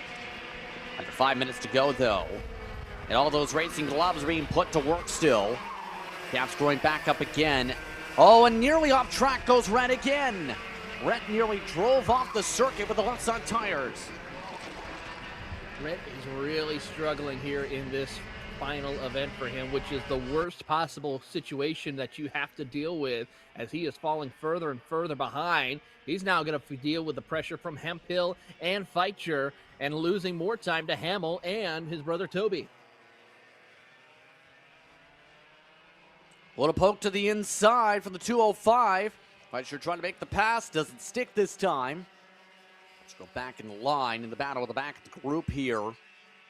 At the very minimum, stands out more if you get top half than bottom half in terms of the running order. Up front at the top of the pylon, these two seeing a little bit of dancing around for Brosman, but outside of that, Hale setting the fastest laps of the race by just a little bit compared to the 221, who's been able to bounce back here and there.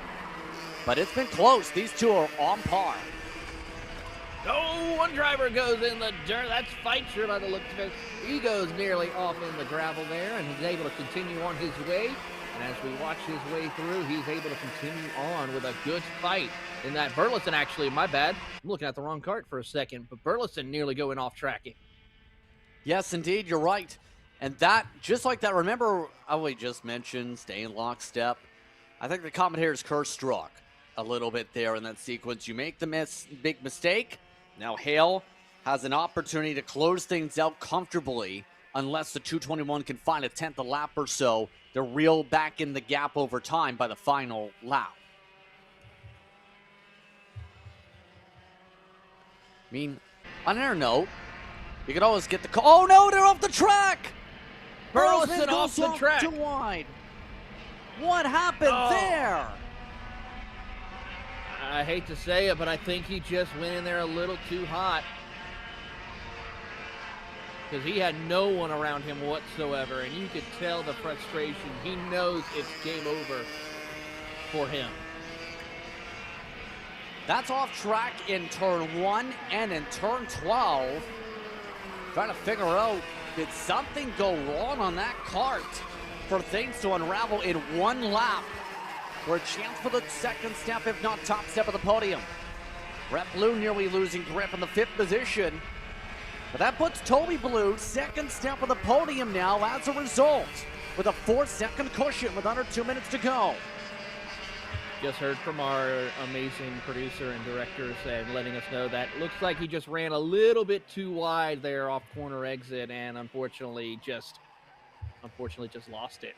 And I think I also have a feeling that with how much he's been going off track, more contact as there goes Toby Blue along with Feitzer as well.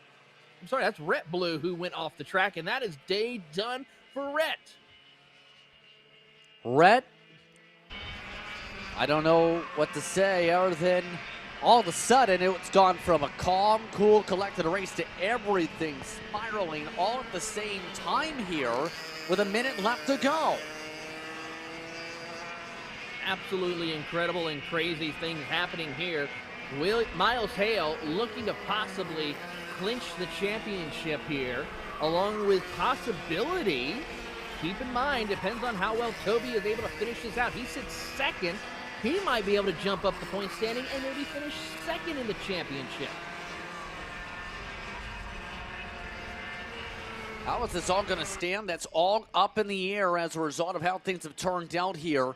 Oh, by the way, Hamill in all this, on the way to a podium too, Ava has a cushion now of upwards of 3 to 5 seconds with 3 to go, coming to 2 laps to go. Yeah, she's in a very comfortable position. She just got to make sure she doesn't make any mistakes, and it'll come to her with a strong podium finish. A great run for her. Hemphill got a bit of work to do here. Unfortunately, that's probably the best he's going to be able to finish in this championship. As we watch on and keep an eye on your race leaders as they come around to get the 2 laps to go signal. Hale ready to try and close out a victory here today. Miles Hale on the way to a sweep. That could be an interesting part of this championship. Don't think that would be enough for the drop, but it's going to be pretty close. Remember, Fox has a 788 to try and overcome with a couple laps to go for Hale and company. Now as they continue to zip away, Toby Blue, this would end up being the highest finish for Toby in a final this season. In the Apex Midwest campaign for Hamill, this would be just her first appearance in the series and getting on a podium in the top 3 there. Great run here as they come around for the white flag for the driver of none other than Hale leading the charge here. He's coming through, watching on also with Toby Blue. Heard some tire squealing on that camera there, and hopefully no one else decided to have a little off-roading excursion. So far, for your race leader in the 215, he comes around to take the white flag one more time around for Miles Toby in the Top Kart USA machine. Final time around for the field. Hale, Blue, and Hamill in the top three. Worth noting, Ava's starting to slip back a bit, but still has a 3-second cushion. That seems to be what will be the major difference maker, possibly. Miles Hale, stellar day though. In both classes, putting up speed, been knockout quick. What else can you say? The teammate to James Fox here in Top Kart USA equipment was second in every race in the Briggs Micro. And then here in the IAME Micro, lights out the best out of the group. Absolutely, and he has just shown it time and time again all day today. Really great performance. We'll have to see what happens when the points are divvied out, but Miles Hale looks to conquer Quaker and looks to take home the checkered flag here in your IAME Micro Division. There it is there, checkered flag for Hale. Gets it done by 12 plus seconds. Toby Blue up in the second position, ready to close things out with Ava Hamill. Once your top three, Toby crossed the line there, while Ava crossed the line right there. Part of those in the order. Back at Hemphill in the top four here today. Then you have Feinster. It was pretty spread out the end, but remember, that's partly because calamity struck in parts of the run with Berlesman off the circuit. Eventually did come back out there, as well Rep Blue also was off the racetrack at a certain moment. So it turned into hot lava with race carts for a little bit, but we all survived. One down, 3 races left to go in the 2026 season, and we'll be right back with our next category, your KA Seniors, here on Kart Chaser. Hey guys, another Kart Chaser driver fitness episode with me, Chris G. And today we're doing some upper back movements. Here we go. Exercise number 1 today we're doing is the reverse grip lat pull down. This exercise movement is one of my favorites because it works your grip strength, your biceps, and most importantly, works that lat area that also protects those ribs in the seat. Exercise number 2 today, the dumbbell chest supported row. Don't forget, good stretch at the bottom, and bring them right to your hips like that, keeping your back nice and arched, shoulders back. Think about having good posture in the cart. Exercise number 3, the inverted Smith machine rows. Grip strength, back strength, overall amazing workout.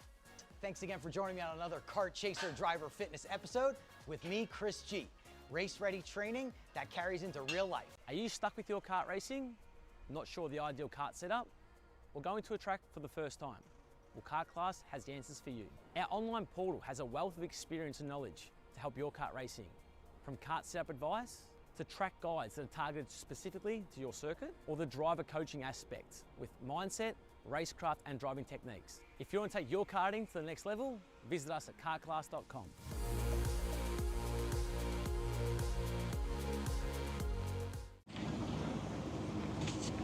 Kyle, what are you doing? It's got my new Greyhound seat. You don't even have a cart. Doesn't matter. I have a Greyhound. Who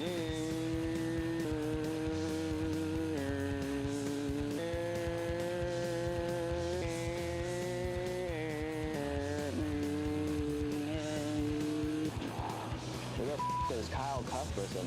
Doesn't even have a go-kart. Doesn't matter.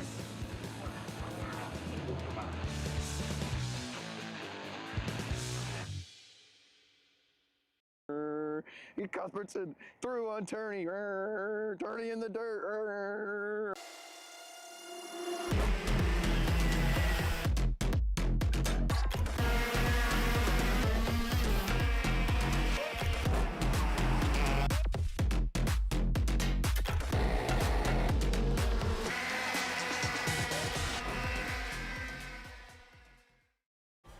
From the garage to the grid, Acceleration Kart Racing is your one-stop shop for karting. Engines, parts, safety gear, tools, and more from the brands you trust. Everything you need for race day starts at shopakr.com.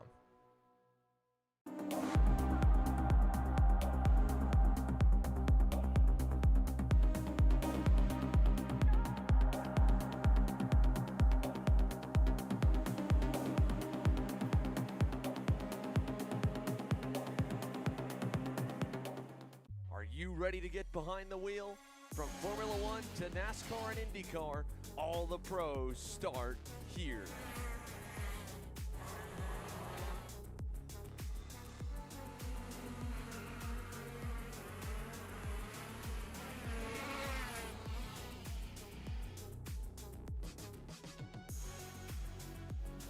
For more information, check us out online at mcckarting.com or call us and go racing today. When it comes to innovation on the track, Odenthal Racing Products leads the pack. From the highly popular EasyGP camera mounts to our tough case to GoPro case, racers everywhere trust ORP for strength, reliability, and precision. We're proud to be the #1 engine mount manufacturer in the USA. And with our new Easy Bumper Retainer System, you won't get caught out with a failed bumper bolt again. Odenthal Racing Products. Lead or get left behind.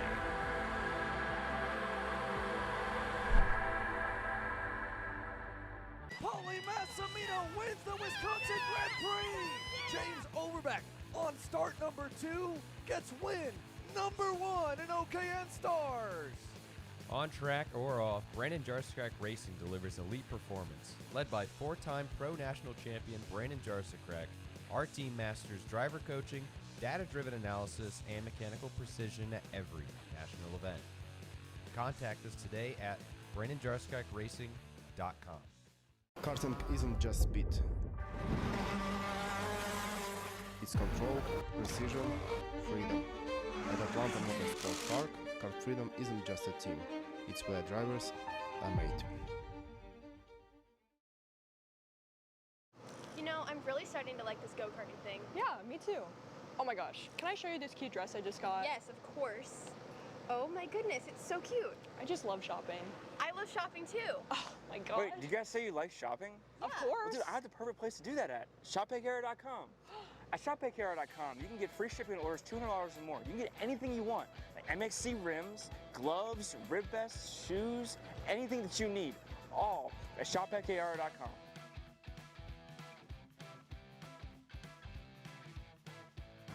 Who is he talking to? No idea.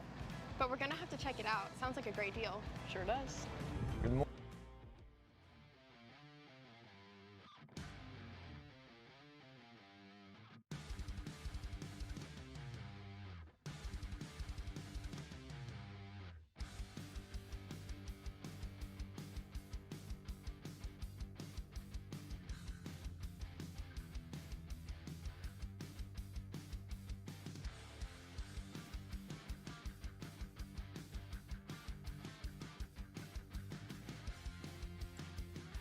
Welcome back to today's action for KA Senior. As now we're getting ready for our second final of the day. Remember, we got to get through the day to sign out who's going to be the champions. And right now, Wheeler and Malquit are going to be up at the front of the field. You also have Chase Adams, Lucien Laser, Adam Maxwell, Anthony Lewis, Mason Serger, Ryan Curl, Cutter Holes, and Miles Fondry up inside your top 10 today. And everyone's hungry to bite for every position they can. In the Casey, you have Cataldo, you have Flynn, Lindstrom, Consuelo, and Cockerham, should rather say, who will be at the tail of the order here today. Everyone else did not make it to the facility this weekend. Taylor, again, we talked a lot about the championship conversation, and the big thing is, here is the number to keep in mind. Anything when it comes to Mount Isaac here in this order that is basically the top half of the field at minimum probably gets them the championship. Because right now the drop with the factor in is Eli Warren at 643. With the drop factor in currently, Isaac Malquit is confirmed to be using that. 58 points. That's all Isaac needs to win the championship. Not a bad deal, I would have to say myself, and we can confirm James Fox is your winner in the IAME micro division as well. He was able to have enough points to utilize for him and to win the championship. Miles Hale will finish second in that championship, so great for him on that matter to gain some much valuable points with a perfect weekend. But now it's time to see one of our top classes, the KA Seniors, and Henry Wheeler and company, Malquit, are about to do battle. Quit and ready to fly on the outside, but it's Wheeler in control on the inside. A really slow roll for this start zone. Green, green, green. We're underway for K8 Senior. 2x2 we work. A little argy-bargy around 7th or so with Maxwell and company, but everybody else gets themselves single file again to start for Sector 1. Here they come through the corner right now. It's side nose to tail here as Henry Wheeler will lead the charge. Malkowit will stop in second position for now as Laser and Adams will battle for third.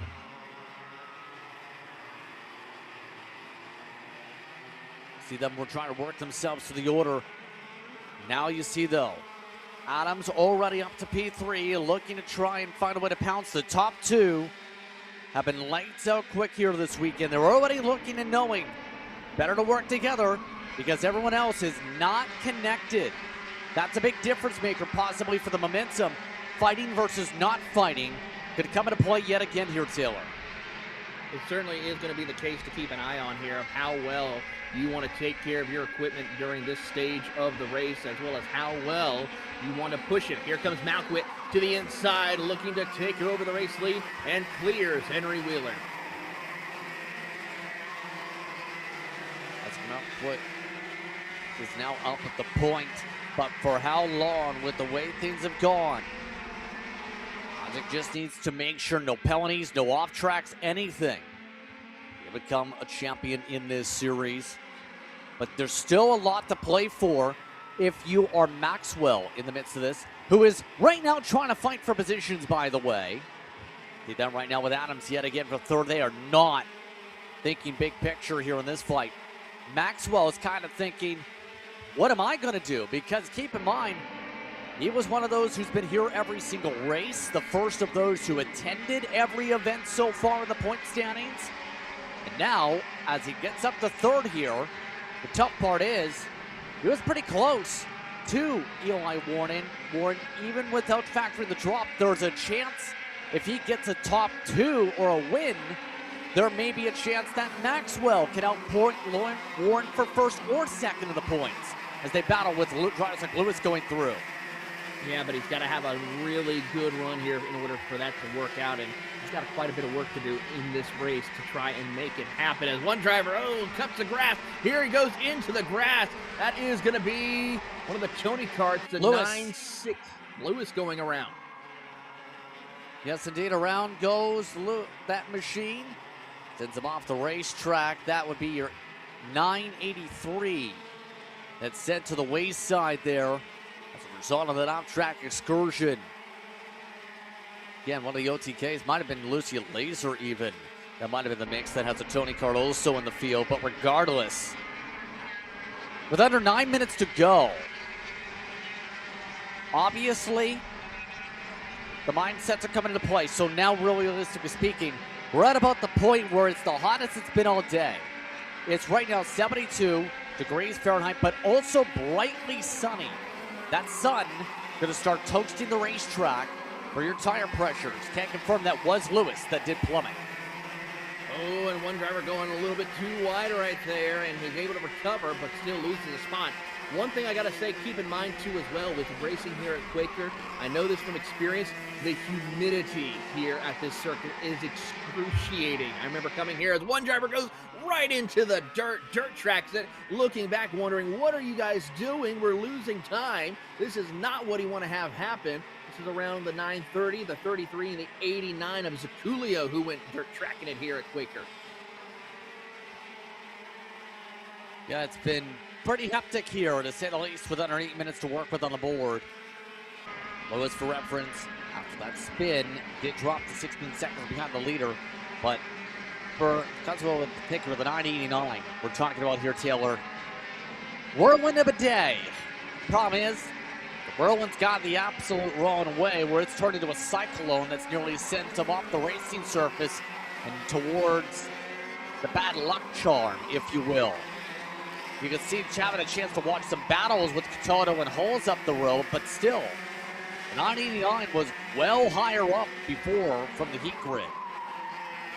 He certainly was, and now this will change his outlook of what he needs to try and do to claw his way back up the running order, because so far it is not looking good in his favor here in this stage of the race as they head down the drag strip over into this tight little hairpin. And so far, Zaculio's got to find a little extra to make a charge.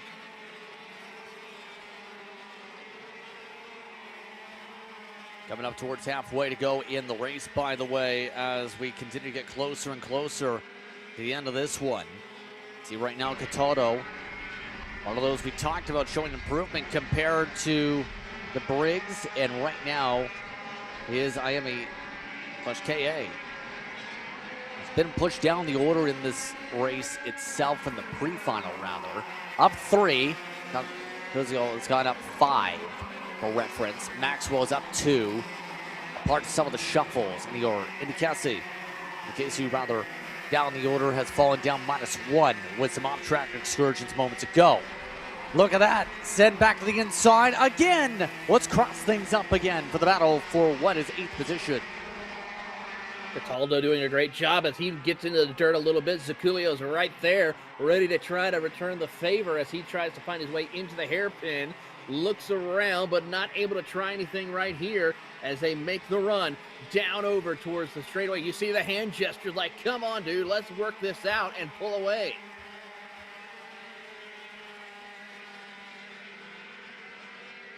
And you can see the push down right now.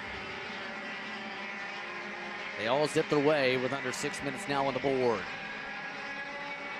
Right now, you have Privateer, Steele, AMAX, James Overbeck, AEM. Essentially 5 different outfits if you look at it that way. They're up the front. Speaking of up front, Wheeler tried to go for a move. It didn't work. The back and forth for the race lead again. Now Hewitt is now going to hold on for that race lead here with Wheeler pushing him, trying to find his way back up to the front of the field. And so far, it is not going to work out in his favor right now, as we have under 5 minutes to go plus 2 laps. And I got to say, Wheeler's got to try something different here in order to have a run. And you see a little bit of a slide there by Wheeler through 11. Going to cost him too much time. But obviously can tell the difference between someone with a lot of oversteer in the wheel compared to those who may be tighter, compared to those who may be about where they want to be. If you're snappy on that wheel, like we've seen with a couple drivers here today, you're really almost over-gripped or maybe really loose in terms of your setup balance, and you're going to not have an easy time to make sure you don't spin the kart. A little bit more stable for the most part for Wheeler this time through 1. Absolutely, as we watch on with these drivers battling it out for that race lead. Malkiewicz doing everything that he can to get hold of that lead. He is hungry for a chance of the championship, and what better way to do it than right here at Quaker with the dominating performance that he's had all day long. But a fast weekend for Wheeler, to say the very least. But right now, if you're him, you need to find a way to take the step up against one of the youngsters that has been all over the map across the country and has been a name popping up for multiple different international upcoming starts, including trips to Portugal and more, already booked for 2026 based on his speed alone. Did we mention this is home state, actually? Most people don't realize he is from Ohio, Isaac is. Can't go wrong with that. I have to say Ohio's got some of the top future superstars of karting and some of the best karting stars that we've seen in the country come out of this state, and they are really showcasing it here once again with Isaac Malkiewicz and Henry Wheeler working his way to catch back up. Malkiewicz sets the fastest lap, a new track record for KA seniors. Yeah, the Strasburg, Ohio-based driver continuing to try and fight it out. That is actually near this racetrack when you think about it and look at it on a Google map. Because this facility, you have this track, of course, here in Salem, Ohio. Salem, for reference, is pretty close. In terms of the Google Map distance, you have to go from there up all the way up to this racetrack. He's only an hour away. So he's got a pretty quick travel with the trophy. A couple others are also in this distinction. A lot of them are obviously in this distinction in this series. But at the very least, as the fights continue on here, we got 2 minutes to go to see who's going to go back to their homes with the trophy and who's going to go back to their homes without one. Going to be a tough ask for some of these drivers here with 1:40 to go, and I got to say, he is trying everything in his power. Watching on as we go further back, Saculio picking up some pace here. We're looking for that extra bit of energy, if you will. By the way, Perico offers some energy. Find out how using the QR code. That being said, as we close up in the final moments, keeping an eye on some of the stopwatch times here with Maxwell holding back some pace right now to Chase Adams by a second. You have Laser that's been able to hold on to the top 5 over this. Curl's been able to improve over the course of the day, at least, after being down around 8th to 10th to start off the day. Pre-final pace. All those little baby steps, if you will. We're at 3 laps to go because they've crossed the line with about a minute on the clock. Oh no, off the track and into the mud piles. Some trouble, and that is Alex again. Tough break for Alex Saculio here, and it is day done for him. Frustration, not the way you want to wrap up a season finale. I think he's going straight to the fence line, too. That might not go to the tech line. Which might, again, you have to go to the tech line to get scored and counted at the very least. Would be 15th. That is the case. Right now, they are all zipping their way through to the near side of the course in a moment.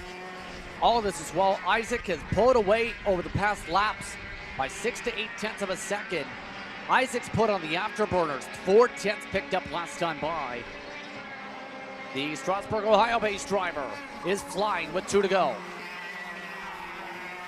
2 laps to go here as we get set to watch the action for the driver of Isaac Malkiewicz, looking to see if he can come home with the championship, and it's going to be a fun one to watch. And I got to say, great racing action all throughout the KA Senior Field.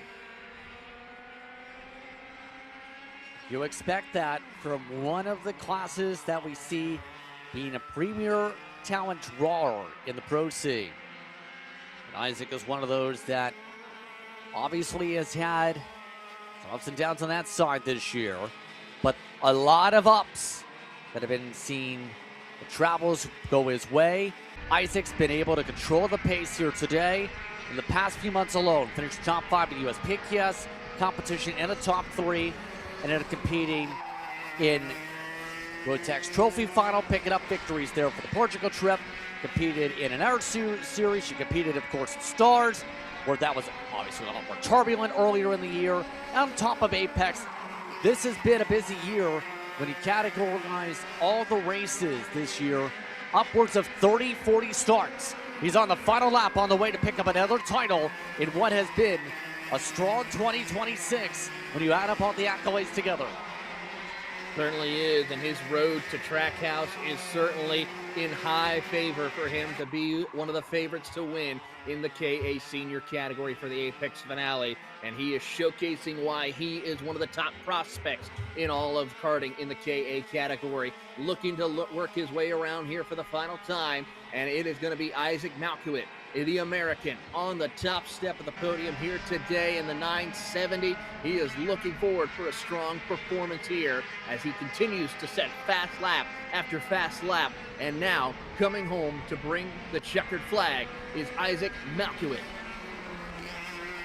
Isaac Malkiewicz ready to celebrate. Isaac dominates the day in the final.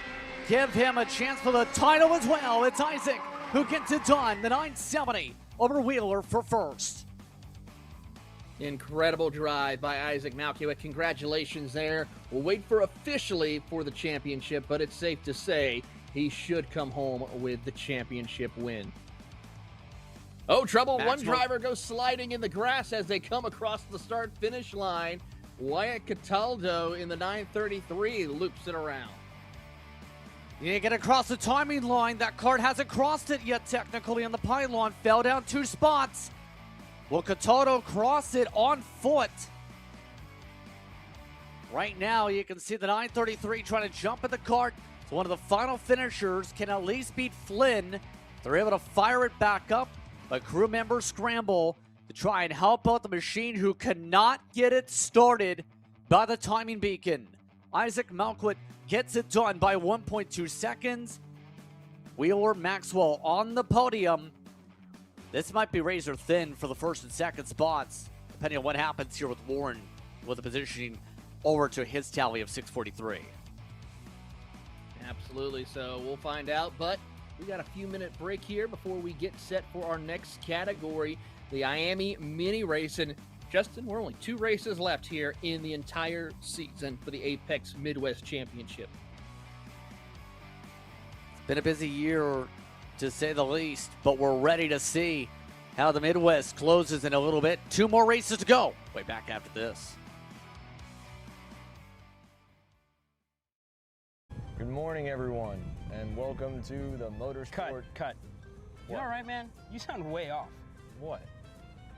I don't know. You sound like you're asleep still. Is the age finally getting to you? You're only how old? 42? Dude, I'm 27. I'm not even 3 years older than you. Well, that's pretty old. Well, that's 3 years away from Masters, dude. You need a little pick-me-up. Try a Perico. It's a healthy energy drink alternative.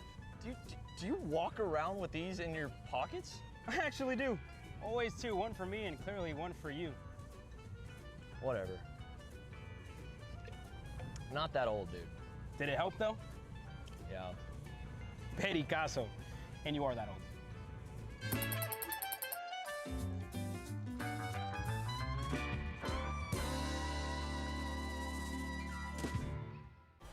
From the garage to the grid, Acceleration Kart Racing is your one-stop shop for karting. Engines, parts, safety gear, tools, and more from the brands you trust. Everything you need for race day starts at shopakr.com.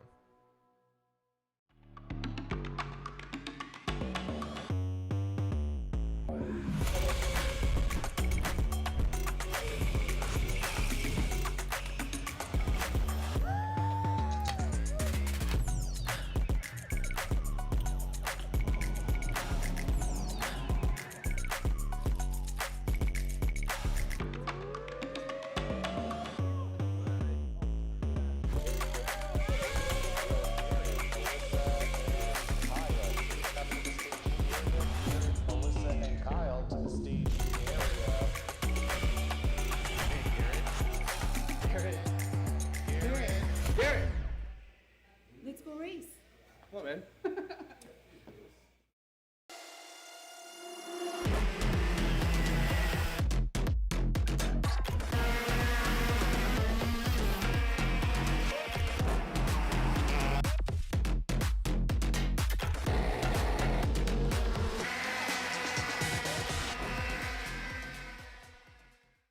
Welcome to the future of kart race preparation. Kart Sim Pro North America. Featuring laser-scanned North American kart circuits and precision-tuned kart physics developed using real telemetry, dyno and tyre data, Kart Sim Pro North America delivers the most advanced and realistic kart simulation experience available today. Whether you're training for race day, refining your lines, or shaving tenths off your personal best, Kart Sim Pro gives you pro-level insight without leaving your home. Trusted by world champions, coaches, and karting enthusiasts alike, this is where virtual practice translates into real-world performance. Experience the thrill, the challenge, and the edge. Kart Sim Pro North America. Use code CHASER20 to get 20% off today.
I'm Jackson with Alpha Race Hub.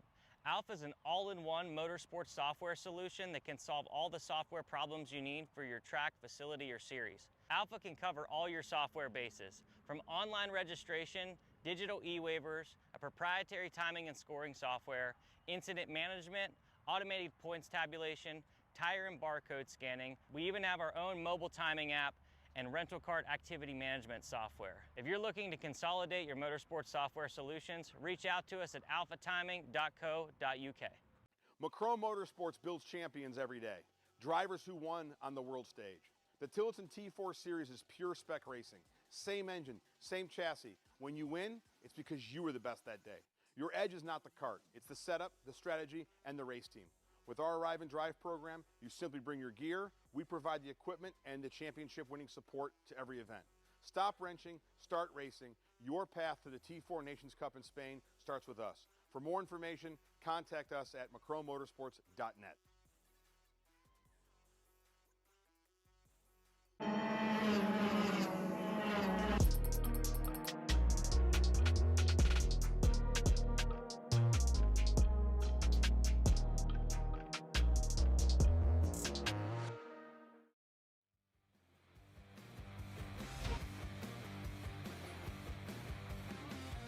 Welcome back for more racing action. We continue on here with Apex Karting Championship Racing as the Midwest continues to produce some champions. Things gonna be finalized pretty soon for a lot of groups, but right now we can tell you this: the penalty for Ruben Greer was upheld, Taylor. That is pretty significant for potential points, isn't it? It really is, and that's going to be a big situation for our competitors here as we get closer to the end of this championship, and it's going to be a tough one for Ruben Greer. He's got to make sure he is perfect in this final race. Here's the situation for the points coming in. Anderson Hemphill right now has a first, second, and first, has the potential to drop the first round, is the pole sitter here with this race as a result. Aiden Harbaugh is in second.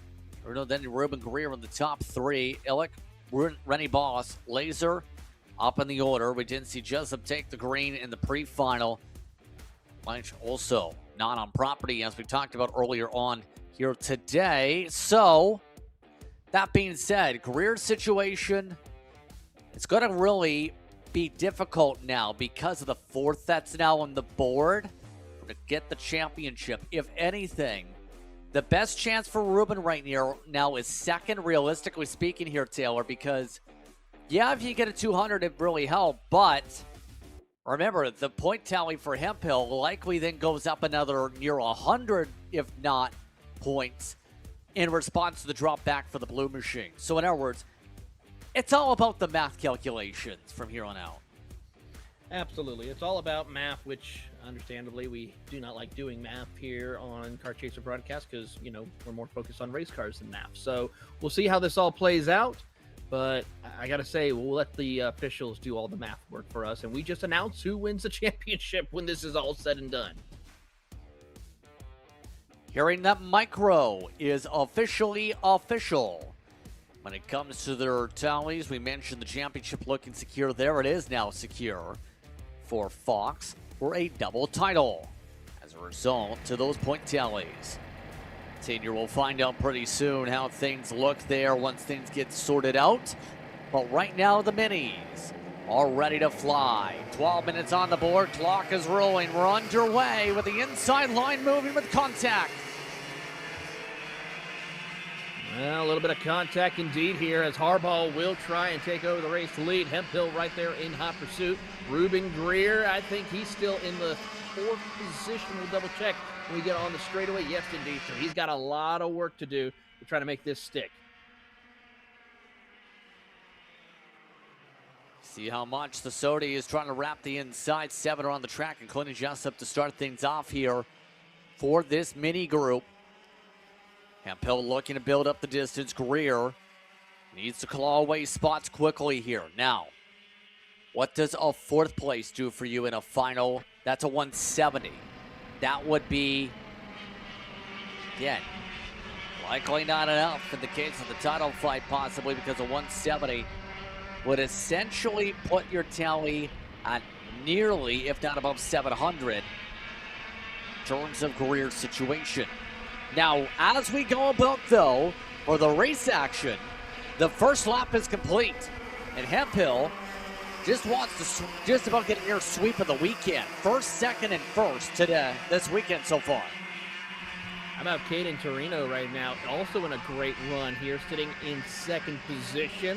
Greer's really stuck right now in the fourth spot. Can't really make any ground as he's trying to battle it out with Aiden Harbaugh.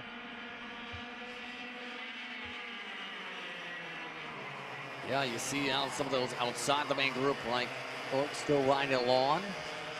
It's interesting what teams you bring along at this level that look to develop the talent for the national side. DPC is a team we've seen pop up more in the south, but usually race to track house when it comes to team from Milan. You also have the opportunity at Music City, build up some chances.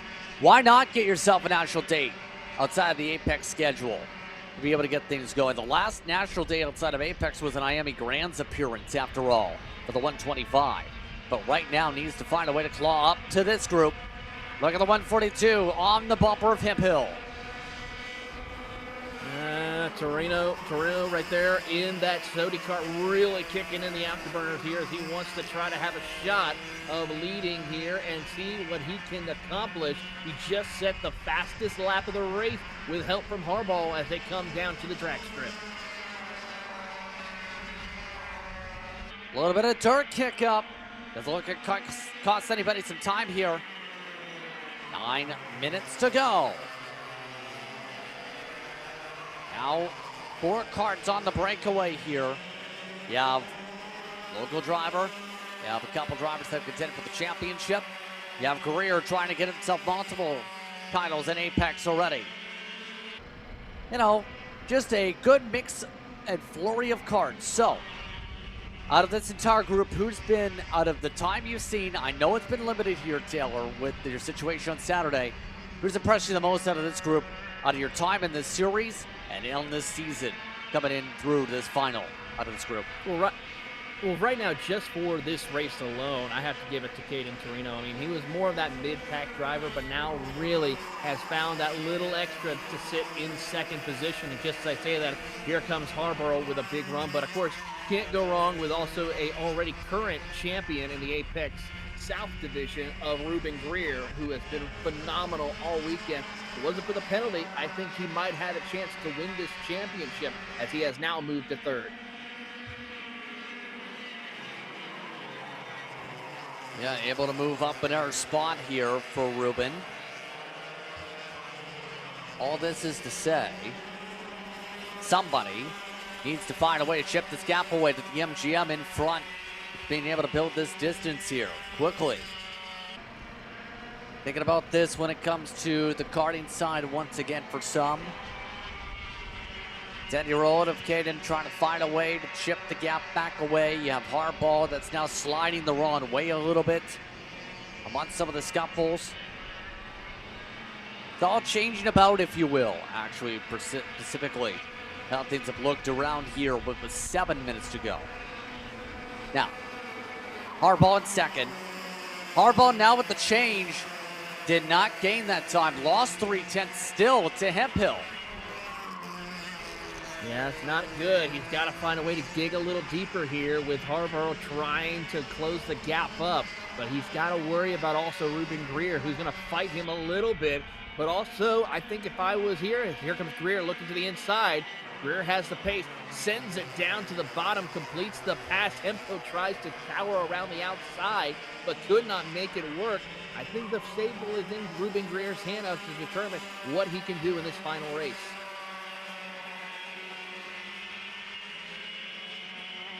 Got to find something to get up to the leader. Keep in mind as this now shuffles. Greer, of course, in second, but Harbaugh, we talked about local to the area, for example. How close? Well, there is Salem, Ohio, and then there's West Salem. In the case of Harbaugh, part of those with the West Salem distinction for the racing efforts. Up inside the top 3. Aiden, after all, going to produce product on the track. West Salem, though, on the northwestern side of the state. Population 1,430. A lot of the drivers I've noticed come from the smaller towns that say, I love motorsport. I want to be a part of it in my future. Well, that's always the best case scenario for some of these young superstars here who grew up around it and want to be a part of it, as we still watch as Ruben Greer has picked up the pace a little bit. He's now 0.6 of a second behind, has gained a little bit of time on your race leader of Anderson Hemphill, but Aiden Harborough also right there as well. But here comes Greer with a big head of steam as he has really kicked in the afterburners in this stage of the race.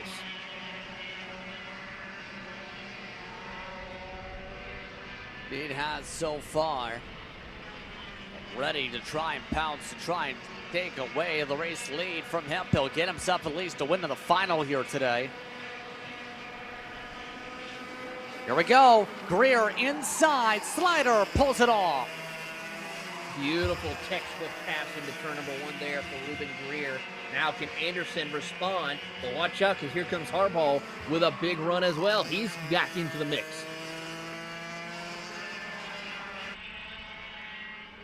Yeah, you see this all allowing everyone else back in with less than 4 minutes to go coming up. By the time to finish the lap. Right now, Greer is pulling away though. Still is Hemphill. What a run coming out through 7 and 8. And onward, they were able to just scoot away and then some. Absolutely, as we watch these drivers now work their way around the circuit here, Greer is just really trying to pull away further and further. Harbaugh, though, having to deal with the pressure from Turno, who is having a really good shot of it here in that Sodi machine.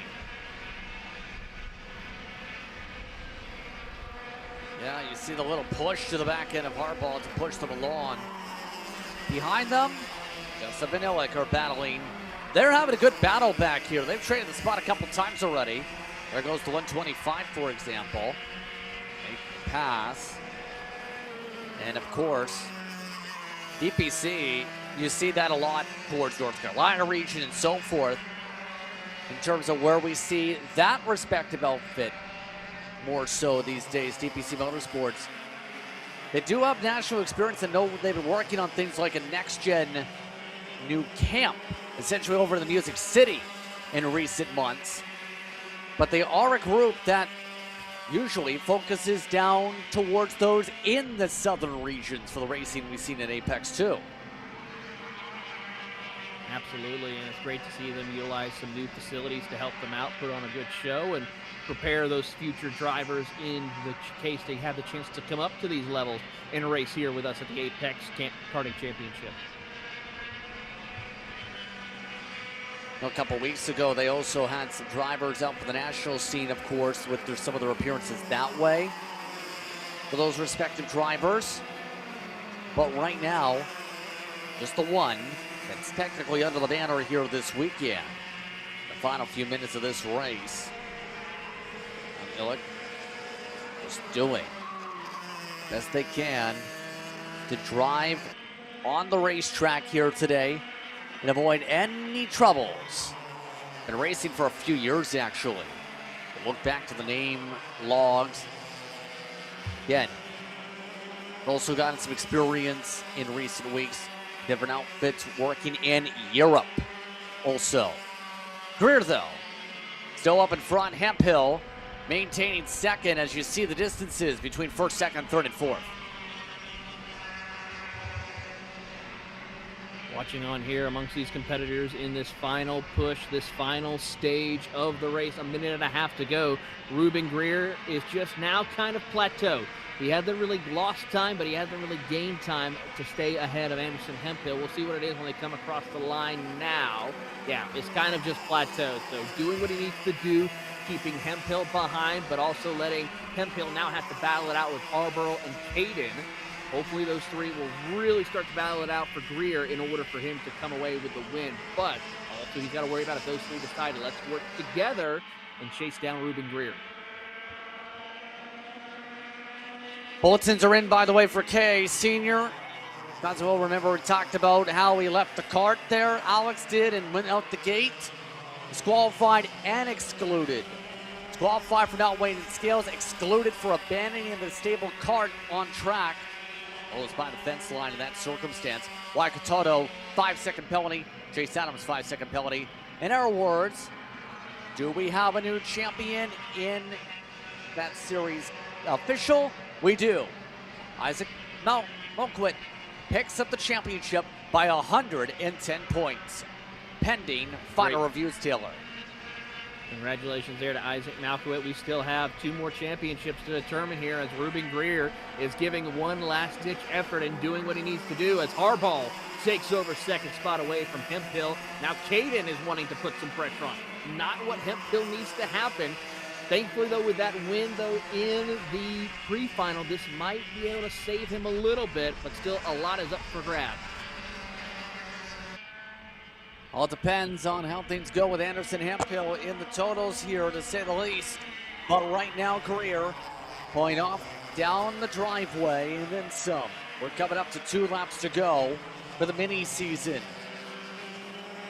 Harbaugh, you gotta say, when you have the ability to step up and prove you've mastered a track like this, to be able to beat some of the best in the nation, Taylor, in general, that appear at the national scene in some cases, I think it says a lot and makes you get a little bit on somebody's radar at some point. Absolutely, Justin, and it's definitely showcasing when you're able to do that, and why also Ruben Greer is with a very profound team like New Gen Motorsports here as Hemphill gets back around Harbaugh and nearly pushes him in the grass right there. Yeah, but I was saying with Harbaugh in his case with 2 to go, to do this in multiple classes says a lot. Now, obviously, going to be an interesting rest of the year. Going to be interesting to see if it makes the trip over to North Carolina, because that's the big thing. A lot of these drivers, because they made the 2 or 3 appearances here or in the Southeast, all get that opportunity to go off to Trackhouse later on in the year and compete for the overall Apex final to be the best in all the Apex Series competition in the country. Bring everyone together in a melting pot. Absolutely. That's what's going to make this championship and this series so exciting as it progresses further and further along. Of course, with next year, we're racing, of course, in the Midwest, the South Division, and in Texas, of course. So that's going to bring in more drivers, more competitors, and also the chance to see if drivers will compete in all 3 series in 2027. That's the one I'm going to look at seeing, and by how the schedule looks out, we could possibly see a lot of these drivers compete in all 3 divisions. Final time around for Ruben Greer in this one. There's a lot of things you can talk about on if you're a series like this, 2028. No, we're looking way down the line on future expansion opportunities. Northeast, California / the West, Northwest. There's a lot of talent that's being brought to the national spotlight with a series like this here this weekend. But up at the front, one of those from the national spotlight and one of Apex's stars so far in both the Southeast and the Midwest. Ruben Greer is less than half a lap away from another finals victory.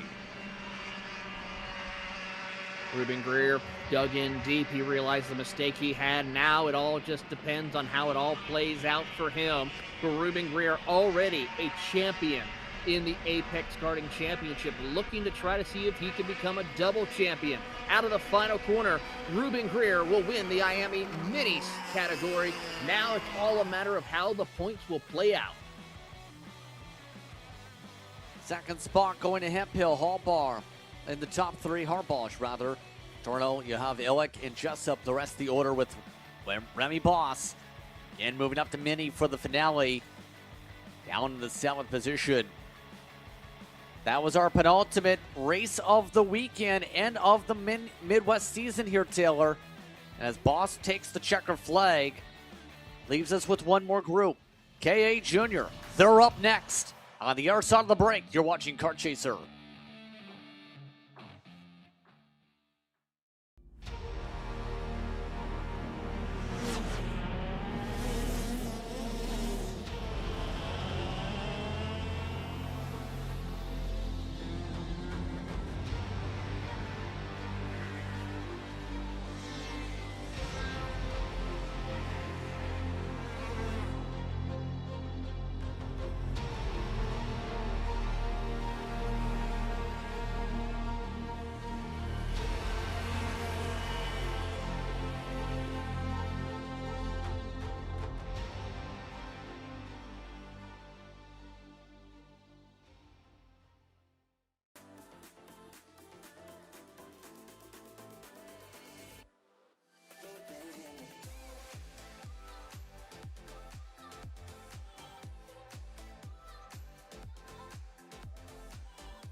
Are you looking to take the next step in your racing journey?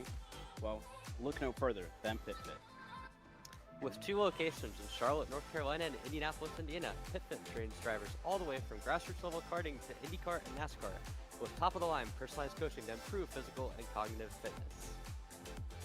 For more information on programs, check out PitFit on Instagram or Facebook today.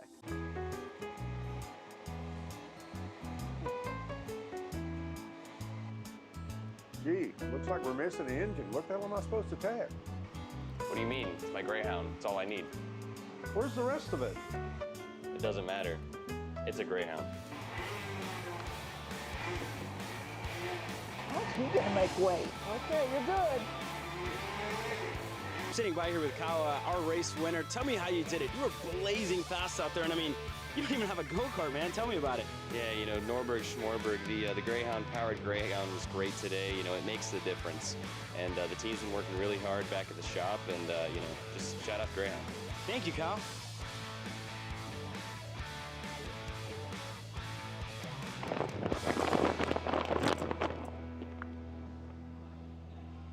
How the f did you just win? Doesn't matter. It's a Greyhound. Hey guys, another Kart Chaser driver fitness episode with me, Chris G. And today we're doing some upper back movements. Here we go. Exercise number 1 today we're doing is the reverse grip lat pull down. This exercise movement is one of my favorites because it works your grip strength, your biceps, and most importantly, works that lat area that also protects those ribs in the seat. Exercise number 2 today, the dumbbell chest supported row. Don't forget, good stretch at the bottom, and bring them right to your hips like that, keeping your back nice and arched, shoulders back. Think about having good posture in the cart. Exercise number 3, the inverted Smith machine rows. Grip strength, back strength, overall amazing workout.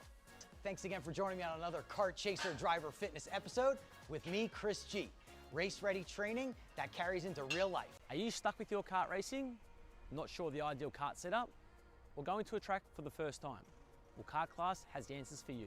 Our online portal has a wealth of experience and knowledge to help your kart racing.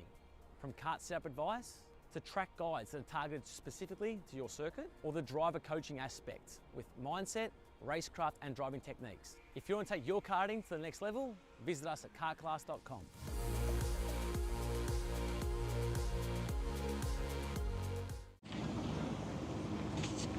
Kyle, what are you doing? It's got my new Greyhound seat. You don't even have a cart. Doesn't matter. I have a Greyhound. Who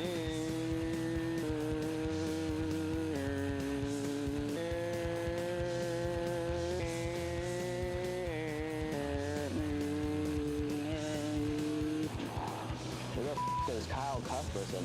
Doesn't even have a go-kart. Doesn't matter.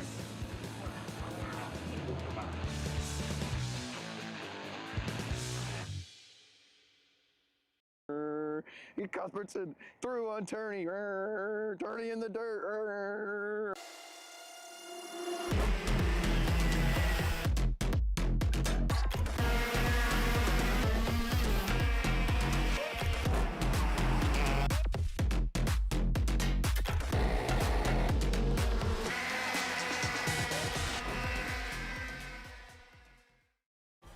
From the garage to the grid, Acceleration Kart Racing is your one-stop shop for karting. Engines, parts, safety gear, tools, and more from the brands you trust. Everything you need for race day starts at shopakr.com.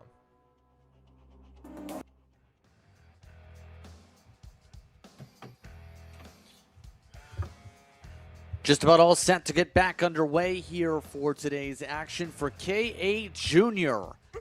It's our final race of the weekend here, Taylor. I think the excitement level is going to be pretty high for this field to get rolling in a moment. Keep in mind, championship, going to be interesting where things fall in the drop. It could be close to call. AJ Stoner, Christopher Yotzi, Daniel Dragonall. Once your top 3, there's some of the drivers all in positions to swap around. Travis Van Horn, Cooper Itor, Baxter Buchanan, Ricky Rosinski, Gage Coleman-Jure, Andrew Vowels, Jet Price, a part of the top 10 order. Gavin Dyer, Jordan Latham, Charlie Marin, and Eli Furnish are the 14 in the running order, a part of this pack. You have to get the calculator out, possibly. Remember that last total, by the way? We were just talking about this off air. The Mini did say it's pending tech for any official point tallies, but you know how close it ended up being? It ends up being 21-point differences for the championship in the IAME Mini. Anderson Hemphill unofficially has your championship by 21 over Ruben Greer. You know how close it ends up being? Even if Greer got a max points day, it would have been within one. The difference ends up being one position in one of the heat races at the start of the season at Newcastle Taylor for that championship. It just shows you how tight and how competitive this championship is here in the Apex Karting Championship. And I got to say this, with how the KA Junior category is looking, it could go either way. If Christopher Utsi doesn't have a great race and finishes basically outside of the top 3, I would think, it could go in the way of AJ Stoner because he has had a perfect weekend. But I think if Utsi just stays within that top 3, because he is looking to be pretty much near perfect, even with no drop weeks counted, it's a 50-point advantage just about between himself and AJ Stoner. I was about to say, this round's going to probably count for his total, where he's going to be first, and then second, question mark right now. You're dropping the first round regardless of the finish, as long as you don't finish as dead last potentially here for Christopher. So the point tally, in theory, can go nearly up to a max of 800 there. For everybody else, it's up in the air to see where are they going to stand by the end of today. Off and away we go. Stoner off with a clean start, clears, and we have contact. Again, the juniors go off circuit. Remember Heat 2 yesterday? Absolutely, I sure do, and they certainly were able to continue on that trend here today for the final race as we watch Van Horn, Dragunov, and company trying to keep up with Utsi and Stoner. And right now, as they make the run down into the hairpin, it is going to be AJ Stoner who is going to work his way through in the new gen machine. But here comes the Steel Motorsports driver, Christopher Utsi, with a head of steam. See how much that 832 wants to pounce for the race lead here. Christopher has been quick, seems like everywhere. You've seen that name. Raced at Canton Castle, for example. So it's following, obviously, in terms of some of the various action they put in their various series. But to try and win a championship takes a lot of effort, as we know. For the Burrell Stealth, Steel Motorsports backed entry here this weekend. Oh, one driver. Load on. Was that Buchanan? Yes, it might have been. Buchanan off the track here. Does he get it fired up? I don't think he will be able to as we go back up to the front of the field here as Utsi is trying to find his opening back around, but he's got to worry about Dragunov right behind, who is going to try everything he can to help AJ Stoner. But here comes Utsi down to the bottom with help from Dragunov, and he will find his way up to the front of the field, and Utsi will take over the lead. Stoner drops back to third. Can confirm that was Furnish actually that went off there. Was wondering because remember, when you're out that far off, Taylor, you don't get scored at the line. So Furnish outside the timing beacon. Wonder if they may have to hand score Furnish if they're able to get fired up there. All this as well. Van Horn's up in the top 3. Great run for Van Horn, who has now moved up a couple of spots in the big green machine as he tries to see what he can do. That moves Stoner back a couple of more spots. Not what he needs to have happen for him as they work their way onto the start-finish line. Stoner now has to be careful and pick and choose where he can make the pass as he's losing valuable time to Utsi and Dragunov. Good battles. Just starting to see some of the big movers, by the way. +3s at the back of the order, some of your biggest, including those who didn't start this final. But so far, so solid. Remember, Dragunov and Van Horn had the physicality before in their battle in the pre-final. Van Horn would really like to get up to that green and red helmeted driver and be able to try and cleanly get the pass done. At least that's the imagination side coming into play. Gonna take some effort. to do so. Last time by was 0.3 slower than Dragunov. Just a little bit right there, but I think it's going to be coming into the favor right now. You can see that car is definitely set up for this long haul here, as we see Dragunov really trying to just put as much pressure on Yutzi. Let him make a mistake and fall outside the top 5. Now, we saw participation in a variety of different series this year in the case of Dragunov, to think about that conversation. But has had national appearances before, but focused a lot on the regional side of things in 2026, 2025. Had some starts in those major nationals that we've seen pop up in, including throughout 2025 and so forth. It takes a lot of effort to make the national appearances, and Dragunov, whenever we've seen him at this scale, has been one of the names to watch for every time. Looking to avoid any more troubles. He's basically finished in the top half, if not the top steps of the podium, at least a third of his starts this year in the Club C.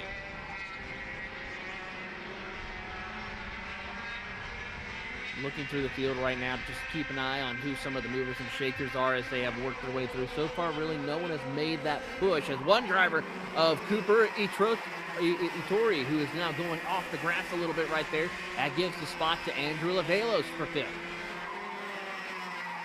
Our change and our swap around. We're halfway to the race. See the distance right now. You can see the distance starting to really build up behind Stoner and everybody else here in the order, though. That was more so a few tenths before. It's now more so a few seconds between the variety of packs here. Yutzi continuing to eat up the clean air, though. That's the big thing for him. And Steel Motorsports, again, looking for another title to add to the trophy case with someone that usually, if you look at the resume, outside of appearances at tracks like Daytona in the summertime, or the wintertime rather, or in a couple national appearances, 99% of the time, your race leader usually races at Newcastle and stays at Newcastle for the Club C. Now, with the ventures out, it's looked solid, but is now down to 3rd with the changes there you've seen over the course of the lap, with Dragunov now leading. Change for 2nd. Christopher Yutzi back into the 2nd spot. Yeah, Yutzi's got to be careful with this situation here. He doesn't want to be behind the driver of Stoner whatsoever if he wants to guarantee his spot. Just as I say that, here comes Van Horn with help from Stoner to get around Yutzi, and that will drop him to 4th position as Dragunov runs away from these 3. And that's a big shift towards where the Happy Cart was, with the long run difference compared to the short run in the Briggs throughout the course of the weekend. Dragunov seems to have some good speed right now at this point of the run. That's huge. With under 6 minutes to go, though, you got to make sure if you're Daniel, you don't toast your tires. Send up the inside. Yutzi back up to 3rd. If he's able to keep the tire pressures under control here, Taylor, while also being fast, that's a potentially unstoppable combination. Certainly seems to be the case here as we watch and wait with anticipation to see how this will all play out amongst our competitors here. As one driver goes a little bit wide right now, that could shake up the action amongst our competitors. And, oh, that 814 of Stoner really putting some pressure on Yutzi. Louis, oh, that looked like a lot of shuffling in the wheel before this pass up the turn 8. Yutzi with the slider, and Van Horn causes them to slide back off and avoid the curbing. Move Stoner up the track a little bit here to 3rd position. Yutzi now getting ready to fall into the clutches of Etor and Price. Don't want to fall back anymore. Of course, Christopher with this would still, regardless, have this be a part of the points tallies with where he's running, even if it was to drop to the 4th or 5th. And hold on, there we go, hold on. That's the 841 who saves it. Etor is able to save it right there and continue on Velos and Price will move up a little bit into the top 5 and 6 position, as you see UC pointing forward, telling them, hey, let us go and let's go catch your field. Let's go sort this out as quick as we can here, because somebody needs to get to Daniel Dragunov to put up the fight. Under 4 minutes to go, and Daniel is running away. And right now, all you have to wonder is, you can see the signals. We've got to stop doing this. There's got to be at least the verbal cue. I don't know if you can do that with one hand signal, but at least that's kind of the thought if you're on the fence line and was able to tell this on, because that's been the case all race. Well, they've been fighting so hard, they've lost tenths at a time every side by side. I can think of a few hand signals to let drivers know to cut it out, but of course there, we'll watch on and see as UC works his way through and holding strong against Travis Van Horn and Andrew Avelos, who has now moved up to 4th, getting around AJ Stoner. Hearing the bumpers caved in for P3, by the way, that would be Van Horn. And that might cause an issue here, Taylor, could it? If that's too pushed in here. Yeah, if the clip is there with a pushback bumper penalty, it could possibly change the outlook. But now Stoner got around Avelos for 4th. So keep an eye on Van Horn and see if there's any post-race penalties with that regards. There hasn't been a single one of those penalties this weekend in terms of that. So that is something to watch for with the bumper damage. We'll see if that actually comes into play with 2 minutes to go. See a couple of the swap runs. Look at that. Some of the Arabs have joined in on the fight. That is Avalos that's joining on in. Here comes Andrew, getting a lot of assistance from Stoner to move ahead.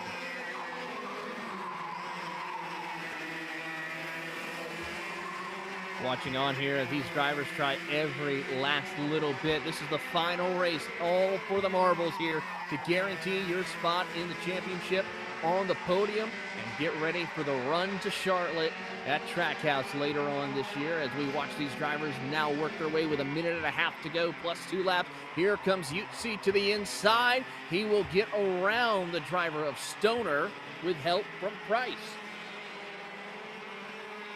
Indeed, that being said here, as they all go about in this one, 1 minute to work in on the board. Right now it is the final minute coming up, and Travis Van Horn is still 2 seconds back. Bumper should be okay, because to confirm the rule book, because we haven't seen that come into play. Remember, no pushback bumpers is enforced for the regulations in Apex Karting competition, but it's still something at least the team may have to look at for potential repairs after the race. But that being said here, it doesn't seem to matter regardless of what you have. If you can't find a way to gain 1.8 seconds somehow in 3 laps, Taylor, that is a huge margin you have to chip away. It really is, and with the pace that Van Horn is running right now, yeah, he just set the fastest lap of the race previously on lap 4. Still not really gaining. He's got 1.8 seconds to make up with 3 laps to go, basically.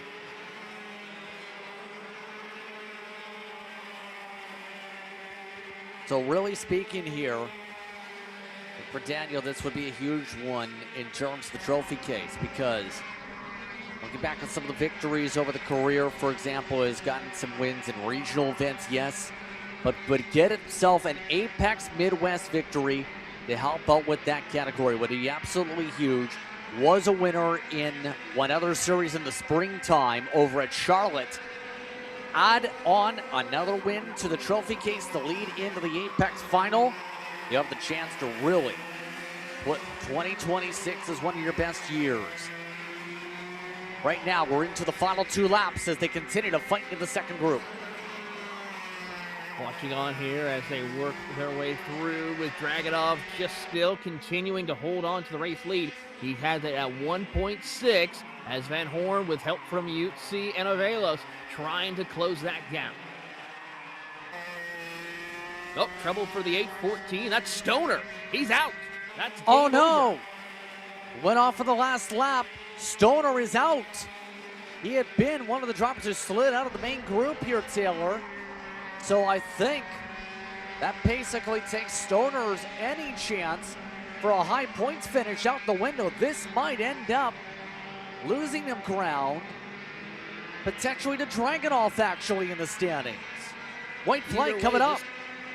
Either way, this gives Yutzi the championship here as they come out of the final corner to get the white flag. Dragunov has checked out from the field as now Avelos has moved up to second. Might be a little too late with finishes like 5th, 7th, and 10th today. Needed at least to get a response to at least make it interesting. Be up at minimum, up towards the race lead every single time. Yutzi down the order is big to help if you get those finishes you need in the heat races. So Yutzi still battling amongst those in the group. Their swap around, and off the racetrack goes Van Horn. Van Horn keeps it on the circuit afterwards. He certainly does, but that moves Yutzi up to third. Just one more spot for him to at least get second. Meanwhile, Daniel Dragunov, he tried his best to help with his teammate, but he will bring the new Gen Motorsports machine up to the front of the field to conquer here at Quaker. I believe bring home his first ever victory in the Apex Series here in the Midwest as he works his way out of the final corner. Daniel Dragunov will take home the checkered flag here at Quaker. Dragunov gets it done. I don't think might have spun it out in the opening corner. Yes, he did. He did. He was celebrating so much he took the hands off the wheel and then spun it right off the racing surface. Yutzi will finish 4th position, which should unofficially give him the championship, as there you see AJ Stoner getting a little early start to a afternoon picnic by the looks of it out there in Quaker. Someone bring him a picnic basket. Yeah, Stoner in 10th position as a result. Furnish also did not even finish the lap, is actually on the other side of the tire barrier. But really speaking, unofficially, looking like Yutzi may have just gotten himself a KA Junior Championship, but it's going to come down to the final calculations, obviously, once all the inputs are put in a few minutes' time. And pending any tech or any penalties, obviously. But Taylor, that goes on track activities here for this series this weekend and for the season. Your final thoughts here in Quaker City. Both of the championships that we've had here in 2026, both the South and the Midwest Division, have been incredible races all year long. Incredible venues, new up-and-coming drivers, returning favorites. It is all to see who could be able to come on the top step of the podium in each of their respective divisions. But now, our eyes now turn to Mooresville, North Carolina, and the Trackhouse Motorplex to see who takes all the marbles and wins the Apex finale. I'm excited to see who will be those selected drivers to come out and compete for Apex glory. We'll find out come October. Once again, that will be October 23rd through 25th. Trackhouse Motorplex is the host to determine who will wear the title Apex National Champion for the first time in its history. Upcoming next weekend, MCC Cincinnati at its Kartplex hosts the Pro-Am Karting Championship of the 29th to 30th. The same days, you'll find Champions of the Future America Series over at K1 Circuit again from California, Winchester hosting the racing action. You'll also have TSRS over at Crescent over the course of the weekend, while Indy Karting Challenge at K1 Circuit Whiteland will be just a one-day affair on the Saturday, on the 29th. All those races on Kart Chaser. With that being said, podium celebrations currently tentatively scheduled for 5:15 p.m. Eastern Time. Event podiums and then championship podiums are due up for Apex. We'll see how things go for those celebrations. But for Taylor Burris, for everyone here for a crew, I'm Justin Prince saying thank you so much for tuning in for Quaker City. We'll see you when we go to Mooresville. This broadcast is the sole property of Kart Chaser Group, LLC. Any rebroadcast, reproduction, or other use of the images, audio, or accounts of this event, in whole or in part, without the expressed written consent of Kart Chaser Group, LLC is strictly prohibited. Thanks for watching.